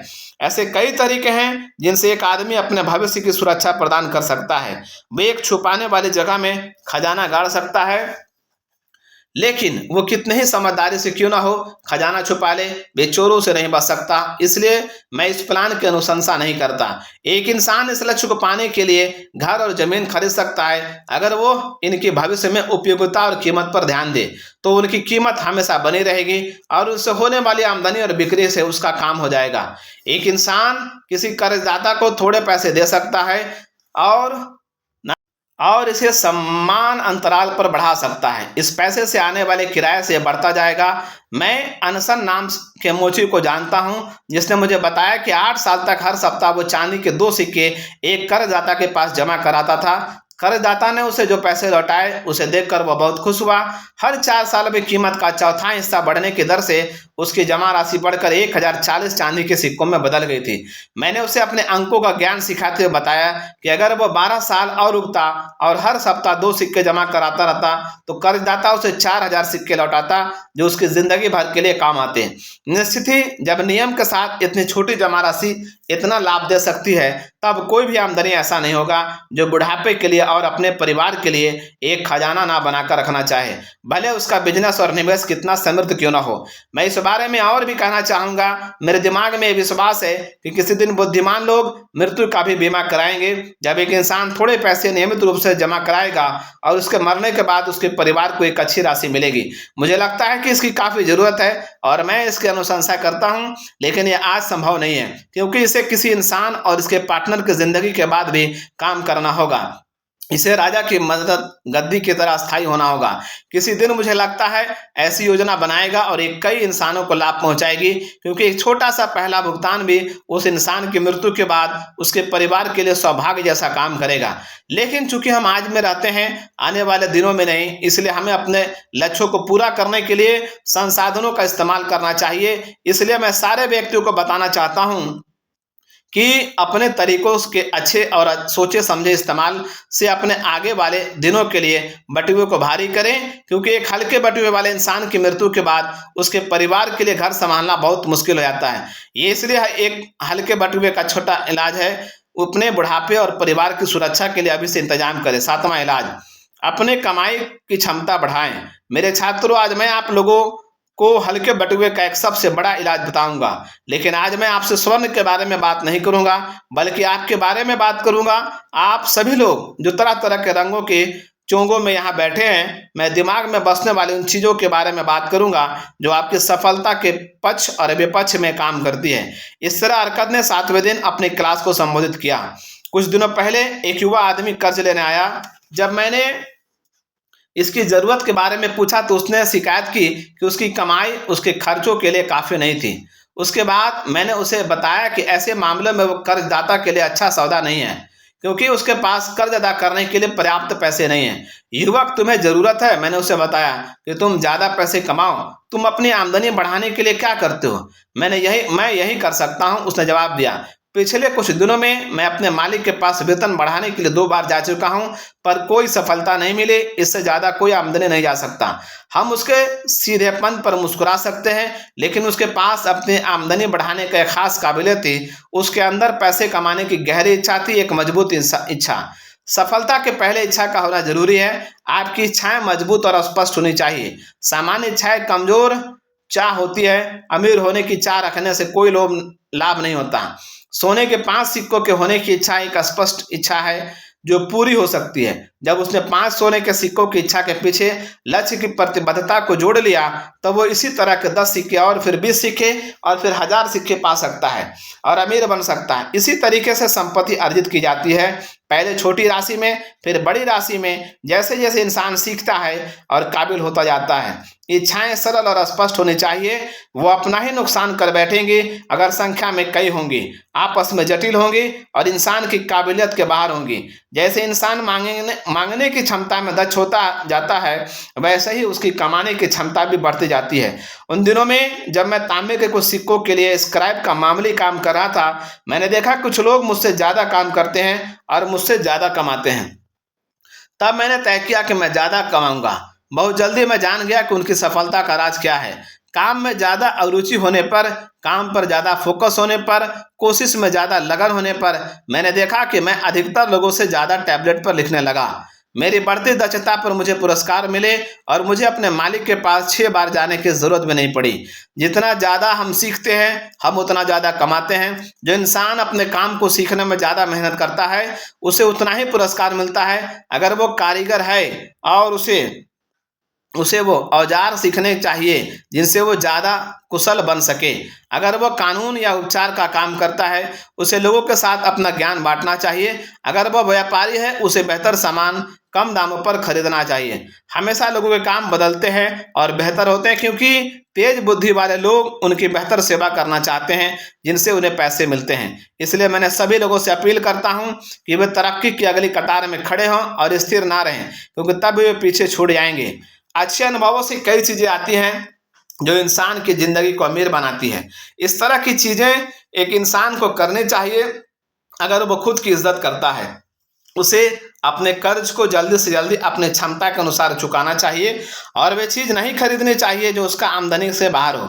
उसे अपने परिवार का ख्याल रखना चाहिए ताकि वो उसके बारे में अच्छा सोचे और बोलें। उसे अपनी वसीयत बनानी चाहिए ताकि ऊपर से बुलाव आने पर उसकी संपत्ति का ठीक बंटवारा हो सके। उसमें उन लोगों के लिए करुणा होनी चाहिए जो घायल हैं और हादसे का शिकार हैं, और उसे उन्हें सीमा में रहकर मदद करनी चाहिए। उसे अपने लोगों के लिए वे चीज़ें करने चाहिए जो उचित हैं। इसलिए हल्के बटुए का सातवां और आखिरी इलाज है कि वो अपनी क्षमता बढ़ाए, ज़्यादा बुद्धिमान बने और अपने सम्मान के लायक काम करे। इस तरह वो आत्मविश्वास पा सकेगा जिससे वो अपनी इच्छा पूरी कर सकेगा। ये हल्के बटुए के 7 इलाज हैं जो मैंने अपने लंबे और सफल जीवन से आए अनुभव से सीखे हैं, और मैं धन की इच्छा रखने वाले सभी लोगों से बांटना चाहता हूँ। मेरे छात्रों, बेबीलोन में आपके सपनों से ज़्यादा सोना है। यहाँ सबके लिए प्रचुर धन है। आगे बढ़े और इन चीज़ों को अभ्यास करें ताकि आप प्रगति करें और समृद्ध बने, जो आपका अधिकार है। आगे बढ़े और इन सिद्धांतों को महाराज के हर नागरिक को सिखाएं ताकि वे शहर की समृद्धि बढ़ाने में मदद कर सकें। सौभाग्य की देवी से मिले। अगर एक इंसान भाग्यशाली है तो कोई नहीं बता सकता उसकी किस्मत कितनी अच्छी होगी। उसे यूफ्रेट्स में डाल दो और वो हाथ में मोती लेकर वापस निकलेगा। बेबीलोन की कहावत। भाग्यशाली होने की इच्छा सभी को होती है। ये इच्छा 4000 साल पहले बेबीलोन के लोगों के सीने में उठती थी जितनी आज के लोगों में है। हम सभी भाग्य की देवी का आशीर्वाद चाहते हैं।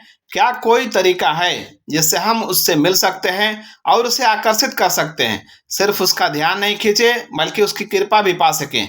क्या किस्मत को आकर्षित करने का कोई उपाय है? ठीक यही चीज प्राचीन बेबीलोन के लोग भी जानना चाहते थे। यही चीज पाने का उन्होंने निर्णय लिया। वे चतुर इंसान थे और सजग चिंतक थे।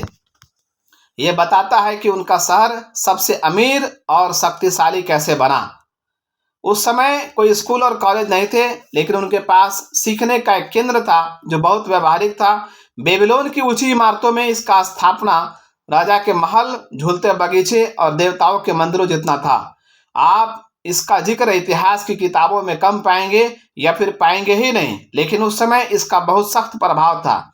यह भवन टेम्पल ऑफ लर्निंग था, जहां अतीत का ज्ञान स्वयं वह शिक्षक द्वारा दिया जाता था और लोग रुचि के विषय पर बहस होती थी।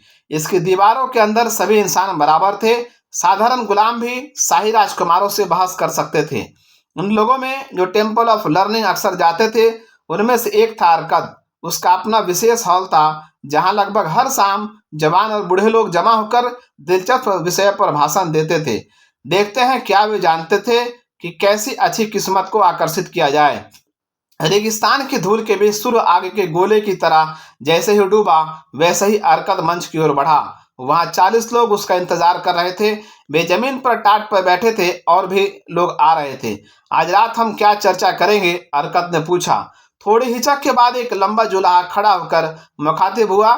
मेरे पास एक ऐसा विषय है जिस पर मैं चर्चा करना चाहता हूँ, लेकिन मुझे हिचक होती है कि आपको और मेरे दोस्तों को इस पर हंसी ना आ जाए। अरकद और बाकी लोगों के कहने पर उसने कहना शुरू किया। इस दिन मैं किस्मत वाला रहा हूँ क्योंकि मुझे एक बटुआ मिला जिसमें सोने के सिक्के थे। किस्मत बनी रहे, मैं ऐसा चाहता हूँ। वो जानते हुए कि ऐसी इच्छा सभी लोग रखते हैं, मैं सलाह देता हूँ कि हम सभी अच्छी किस्मत को आकर्षित करने की चर्चा करें ताकि इसे बुलाने के तरीके सीख सकें। एक बहुत दिलचस्प विषय आया, अरकद ने कहा, जो हमारी चर्चा के लायक है। कुछ लोगों के लिए अच्छी किस्मत का मतलब एक अच्छा संयोग है जो आकस्मिक घटना की तरह घटता है और बिना किसी कारण हो जाता है। कई लोगों का मानना है कि अच्छी किस्मत अस्टर नाम की देवी से आती है, जो उन पर वरदानों की बौछार करती है, जो उसे खुश करते हैं। मेरे दोस्तों, बोलो आपका क्या कहना है? क्या हम वैसे तरीके खोजें जिनसे किस्मत हम तक आती रहे? हाँ हाँ बिल्कुल, आतुर श्रोताओं ने एक साथ कहा। तब हरकत ने कहा, अपनी चर्चा शुरू करने के लिए सबसे पहले उन लोगों की बात सुने जिन्हें जुलाहे की तरह सनूक से खजाने और आभूषण मिले हैं। चारों तरफ सन्नाटा छा गया, जिसमें सभी किसी के बोलने का इंतजार कर रहे थे, पर किसी ने कुछ नहीं कहा। क्या कोई नहीं? अर्गत ने पूछा। तब इस तरह की किस्मत बहुत दुर्लभ होगी। अब कौन सलाह देगा कि हमें ये खोज जारी रखनी चाहिए या नहीं? मैं सलाह देता हूँ। अच्छे चोंगे वाला एक इंसान उठकर बोला। जब एक इंसान किस्मत की बात करता है, तो क्या यह सहज नहीं है कि हमारी सोच जुए की मेज पर चली जाती है? क्या यह सच नहीं है? कई लोग भाग्य की देवी को खुश करने में लग जाते हैं ताकि वे उन्हें वरदान दे दे।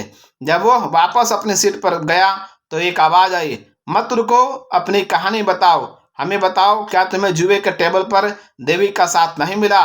क्या उसने तुम्हारे पासे का लाल हिस्सा ऊपर नहीं किया ताकि डीलर के नुकसान पर तुम्हारा बटुआ भर जाए, और पासे का नीला हिस्सा ऊपर नहीं आया ताकि डीलर के चांदी के ढेर सारे सिक्के मिल जाए? वह युवा आदमी जोर से हंसा और बोला, मुझे यह स्वीकार करने में कोई नुकसान नहीं है कि उसे यह भी नहीं पता था कि मैं वहां हूं। लेकिन आप लोगों का क्या आप लोगों ने उसे आपके लाभ के लिए पासे पलटते देखा है? हम सुनने और सीखने को तैयार हैं। अच्छी शुरुआत है, अरकत ने कहा। हम यहाँ सवालों के सभी आयामों पर चर्चा करने आए हैं। जुए के टेबल को अनदेखा करना उस सोच को अनदेखा करने जैसा है जो हम सभी में है। वे हैं थोड़े से चांदी को दांव पर लगाकर ढेर सारा सोना जीत पाना। यह मुझे कल की रेस की याद दिलाता है, दूसरे श्रोता ने कहा। अगर देवी जुए के टेबल पर जाती हैं तो वे दौड़ती रथों और घोड़ों की रेस को अनदेखा करती हैं, जहां उसे ज्यादा आनंद मिल सकता है। अरकत, ईमानदारी से बताइए, क्या उसने कल निनेवे में आपको ग्रे घोड़ों पर दाव लगाने को कहा था? मैं आपको ठीक पीछे खड़ा था और मैं अपने कानों पर विश्वास नहीं कर पाया जब आपने ये ग्रे घोड़े पर दाव लगाया। आप सभी को तरह अच्छी तरह जानते थे कि असीरिया में कोई भी टीम हमारे घोड़ों को रेस में नहीं हरा सकती थी। क्या देवी ने आपके कानों में ग्रे पर दाव लगाने के लिए कहा? क्योंकि अंतिम मोड़ पर काला घोड़ा गिरेगा और हमारे घोड़ों के रास्ते में रुकावट डालेगा और ग्रे को अचानक जीत मिल जाएगी। अरकत मजाक पर मुस्कुराया। हमें ऐसा क्यों लगता है कि देवी किसी घोड़े की रेस में किसी इंसान पर खास रुचि दिखाएंगी? मेरे लिए दया और करुणा की देवी है, जिसका काम जरूरतमंद की मदद करना और लायक इंसान को पुरस्कार देना है। मैं उसे जुए के टेबल या रेस में नहीं खोजता जहां लोग स्वर्ण जीतने से ज्यादा हारते हैं, बल्कि उन लोगों में खोजता हूं जहां लोगों के काम ज्यादा जरूरी और पुरस्कार के लायक हैं। जमीन को जोतने, ईमानदार व्यापार में और इंसान के सभी पेशों में अपनी कोशिश पर लाभ कमाना आसान है। उसे हर बार पुरस्कार नहीं मिलेगा, क्योंकि कई बार उसके निर्णय गलत होंगे और कई बार हवाएं और मौसम उसकी कोशिश को बेकार कर देंगी। तब भी अगर वो लगा रहता है, उसे लाभ जरूर होगा, क्योंकि लाभ की संभावना उसके पक्ष में ज्यादा है।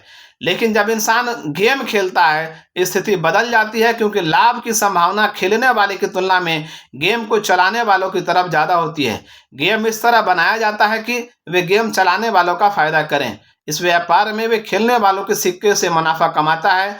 बहुत कम खेलने वाले जानते हैं गेम चलाने वाले का मुनाफा निश्चित होता है और उनके जीतने की संभावना बहुत कम होती है। उदाहरण के लिए, हम पासे पर लगाने वाले पैसों पर ध्यान दें। जब भी पासा फेंका जाता है, हम जानते हैं कौन सा हिस्सा ऊपर आएगा।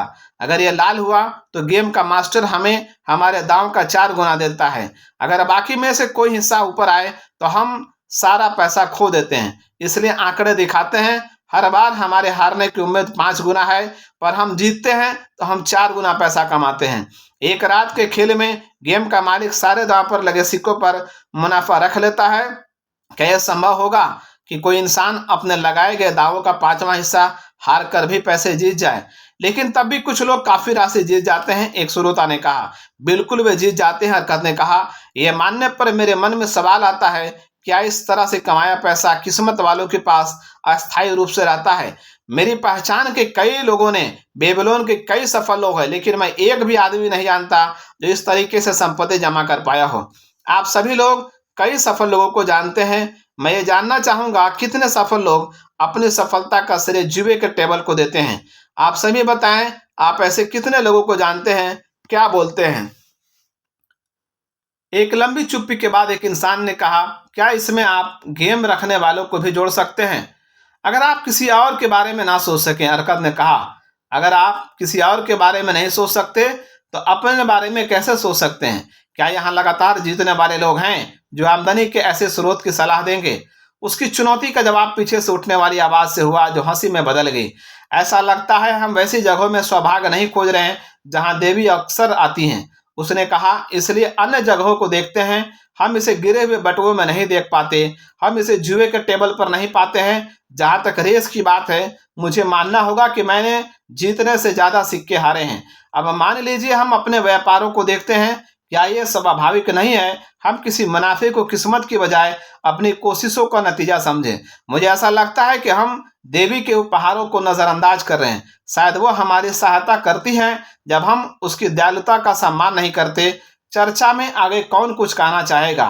तब एक बुजुर्ग व्यापारी उठा। उसने सफेद चोक पहन रखा था। अरकद और मेरी दोस्ती, आपकी सहानुभूति से मैं एक सलाह देना चाहूंगा।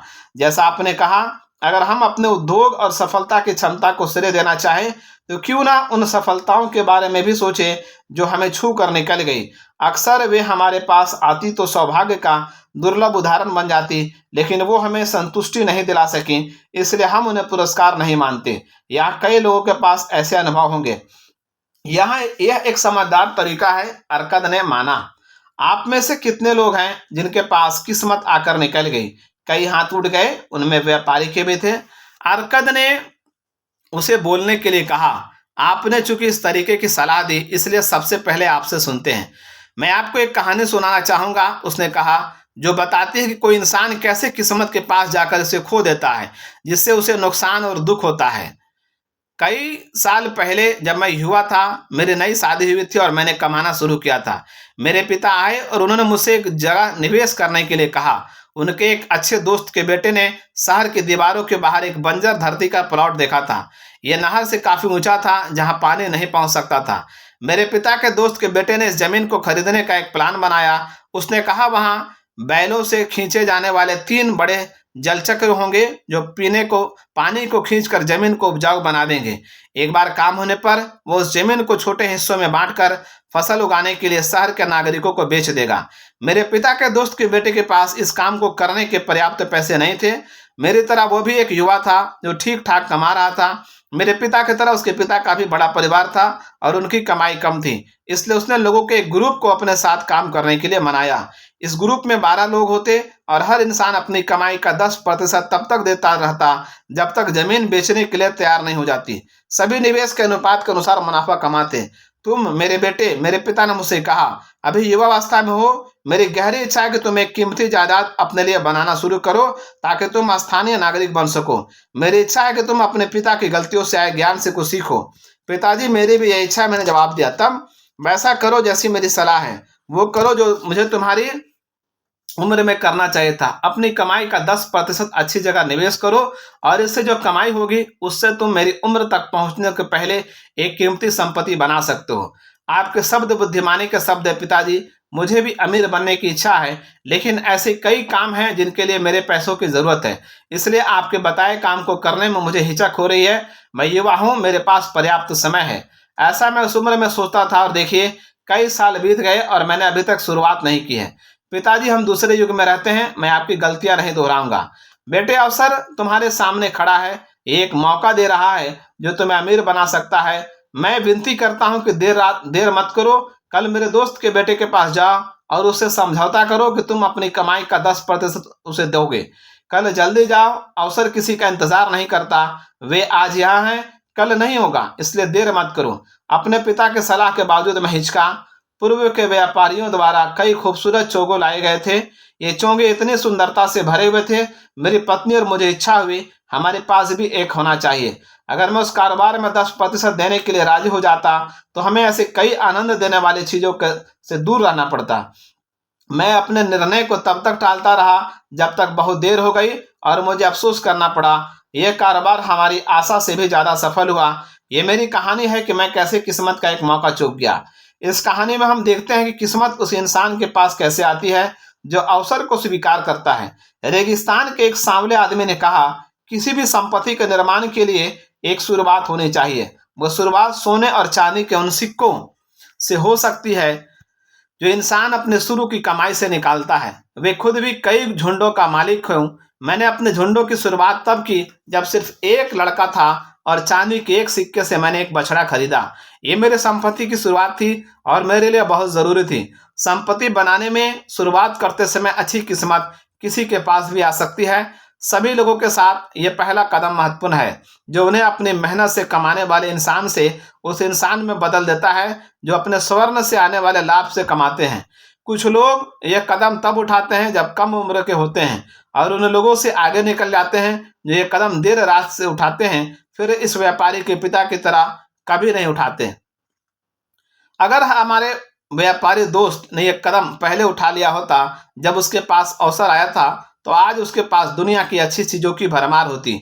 अगर हमारे जुलाहे दोस्त की किस्मत ने पहले कदम उठाने के लिए प्रेरित किया होता तो उसकी अच्छी किस्मत की यह शुरुआत होती। शुक्रिया, मैं भी बोलना चाहूंगा। दूसरे देश के एक अजनबी ने कहा, मैं सीरिया से हूँ, मैं आपकी भाषा अच्छी तरह नहीं बोल पाता। मैं अपने व्यापारी दोस्त के लिए एक नाम देना चाहूंगा।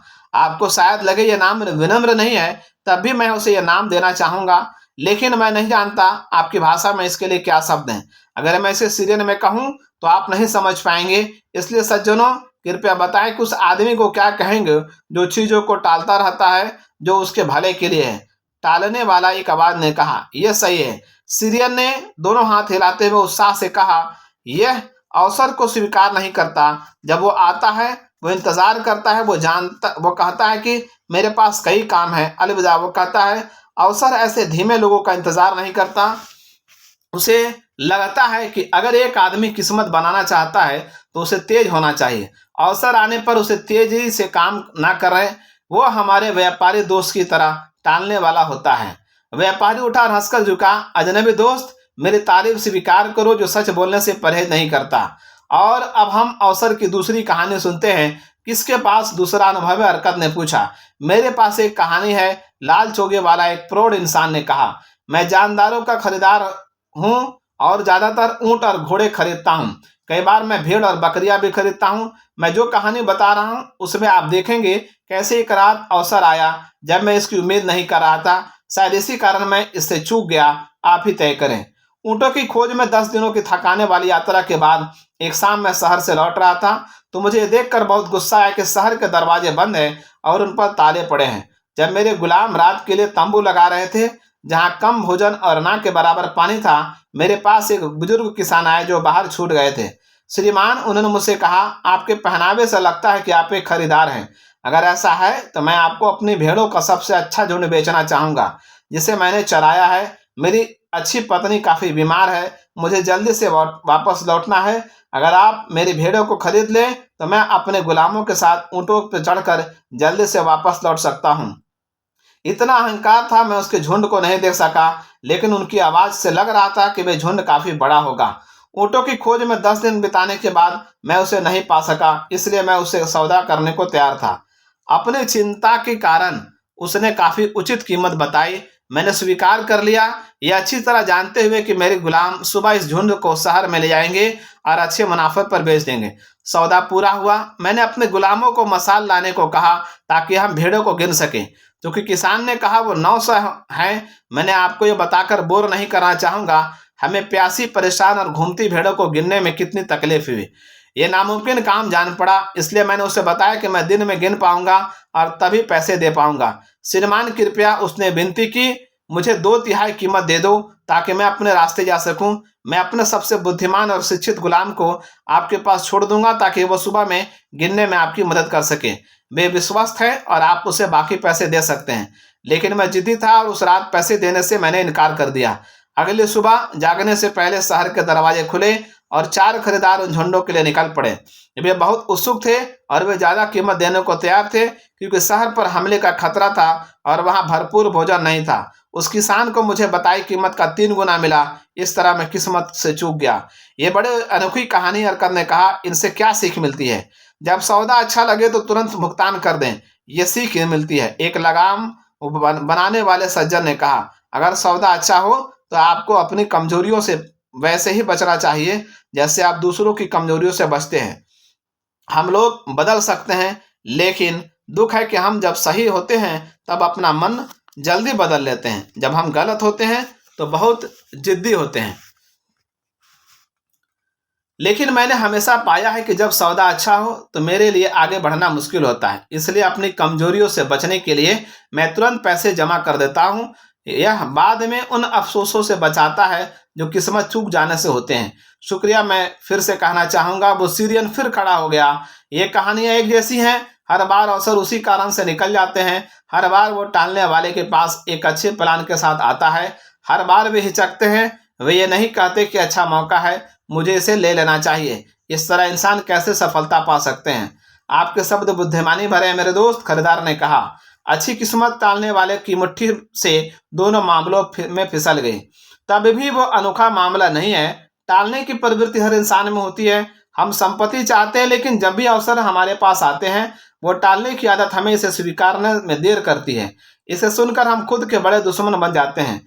मेरी जवानी के दिनों में मैं सीरिया के बताए गए लंबे शब्द को भी नहीं जानता था। मुझे लगता था कि मेरे गलत निर्णय लेने की क्षमता के कारण मैं व्यापार में नुकसान उठा रहा था। अंत में मैंने देखा कि वे वास्तव में क्या है। जब तुरंत और स्पष्ट एक्शन की जरूरत हो तो टाल मटोल करना मुझे कितना बुरा लगा जब मैंने इसका असली स्वभाव देखा। एक रथ में जोते गए जंगली गधे वाले गुस्से के साथ मैंने अपने शत्रु से पीछा छुड़ाया और सफलता का हाथ लगाया। शुक्रिया, मैं व्यापारी महोदय से सवाल पूछना चाहूंगा। सीरियन बोल रहा था, आप अच्छे चोंगे पहनते हैं, गरीबों वाले कपड़े नहीं पहनते। आप सफल लोगों की तरह बोलते हैं। आप बताइए, क्या अब आप ध्यान देते हैं जब टालने वाली आदत आपके कानों में कुछ बोलती है? अपने खरीदार दोस्त की तरह मुझे भी अपने टालने वाली आदत को पहचानना और जीतना पड़ा। व्यापारी ने कहा, मेरे लिए वो दुश्मन साबित हुई। मैं इसे देखता रहा कि मैं ये कैसे मेरी सफलता को दूर हटाती है। जो कहानी मैं बता रहा हूँ वैसी अनेक घटनाएं घटी हैं जो बताती हैं कि मैंने कैसे अवसरों को दूर हटाया। अगर इसे समझ जाओ तो इसे जीतना मुश्किल नहीं होता। कोई भी इंसान इच्छा से किसी चोर को अपने घर लूटने नहीं देता। ना ही कोई इंसान किसी शत्रु को अपने ग्राहक भगाने और अपने मुनाफे को बर्बाद करने देता है। जब मैंने अपने दुश्मन को ये काम करते देखा तो मैंने संकल्प से इस पर जीत हासिल की। इसी तरह हर इंसान को टालने की आदत को दूर भागाना चाहिए ताकि वे बेबीलोन की संपत्ति में अपना हिस्सा पा सके। अरकत क्या कहते हैं, क्योंकि आप सबसे अमीर आदमी है इसलिए सभी आपको सबसे किस्मत वाला भी कहते हैं। कि आप मुझसे सहमति रखते हैं कि कोई भी इंसान सफलता की ऊंचाइयों तक तभी पहुंच सकता है जब उसने टालने की आदत को पूरी तरह खत्म कर दिया हो। ये ऐसा ही है जैसा आप कह रहे हो। अरकत ने स्वीकार किया, मेरे लंबे जीवन में मैंने कई पीढ़ियों को व्यापार, विज्ञान और अध्ययन के साथ आगे बढ़ते और जीवन में सफल होते देखा है। इन सभी लोगों के पास अवसर आते हैं, कुछ ने इसे तुरंत पकड़ा और वे अपनी गहरी इच्छाओं को पूरा करने के लिए बढ़ गए, लेकिन अधिकतर लोग हिचके, फिसले और गिर पड़े। अरकत जुलाहे की ओर मुड़ा, तुमने सलाह दी थी कि हम किस्मत पर चर्चा करें। जरा बताओ कि तुम इस विषय पर क्या सोचते हो। मैं किस्मत को दूसरे तरीके से देखता हूँ। मुझे लगता था कि ये कोई ऐसी आकर्षक चीज है जो किसी इंसान के साथ बिना उसकी कोशिश के होती है। अब मुझे महसूस होता है कि ये कोई वैसी चीज नहीं है जिसे इंसान अपनी ओर आकर्षित कर सकता है। आज की चर्चा से मैंने सीखा कि किस्मत को आकर्षित करने के लिए अवसरों का लाभ उठाना बहुत जरूरी है। इसलिए भविष्य में आने वाले अवसरों का भरपूर लाभ उठाने की कोशिश करूंगा। तुमने आज की चर्चा की बातों को अच्छी तरह सीखा है, अरकत ने जवाब दिया। हमने पाया कि अच्छी किस्मत अवसर के पीछे पीछे आती है, पर इसका उल्टा नहीं होता। हमारे व्यापारी दोस्त ने अच्छी किस्मत पाई होती अगर उसने वो अवसर अपनाया होता जो देवी ने उसके सामने लाकर रखा था। हमारे खरीदार दोस्त ने उसी तरह अच्छी किस्मत का सुख भोगा होता अगर उसने भेड़ों का झुंड खरीदा होता और अच्छे मुनाफे पर बेचा होता। हमने ये चर्चा की ताकि हम जान सके कि अच्छी किस्मत को कैसे खरीदा आकर्षित किया जाए। मुझे लगता है कि हमें रास्ता मिल गया है। इन दोनों कहानियों को पता चलता है कि अच्छी किस्मत कैसे अवसर के पीछे आती है। यहाँ एक सच है जिसे अच्छी किस्मत की कहानियां जीतो या हारो नहीं बदल सकती। यह सच यह है, अवसर को स्वीकार करके अच्छी किस्मत को पाया जा सकता है। जो अपने लाभ के लिए अवसर पाने को आतुर रहते हैं, उन्हें किस्मत की देवी की कृपा मिलती है। वो हमेशा उनकी मदद करती है जो उसे खुश रखते हैं। काम करने वाले हमेशा उसे खुश कर रखते हैं। एक्शन आपको सफलता की ओर ले जाएगा जिसे आप पाना चाहते हैं। एक्शन लेने वाले इंसानों पर किस्मत की देवी कृपा होती है। यहाँ पर बेबीलोन का सबसे अमीर आदमी का आधा अध्याय समाप्त होता है। इस ऑडियो वर्जन में इतना ही। बाकी जो आधा हाफ बुक है वो अगले ऑडियो वर्जन में आपको मिलेगा। ये आपको कैसा लगा ज़रूर बताइए। अच्छा लगा तो लाइक, सब्सक्राइब, शेयर जरूर कीजिए। Thank you.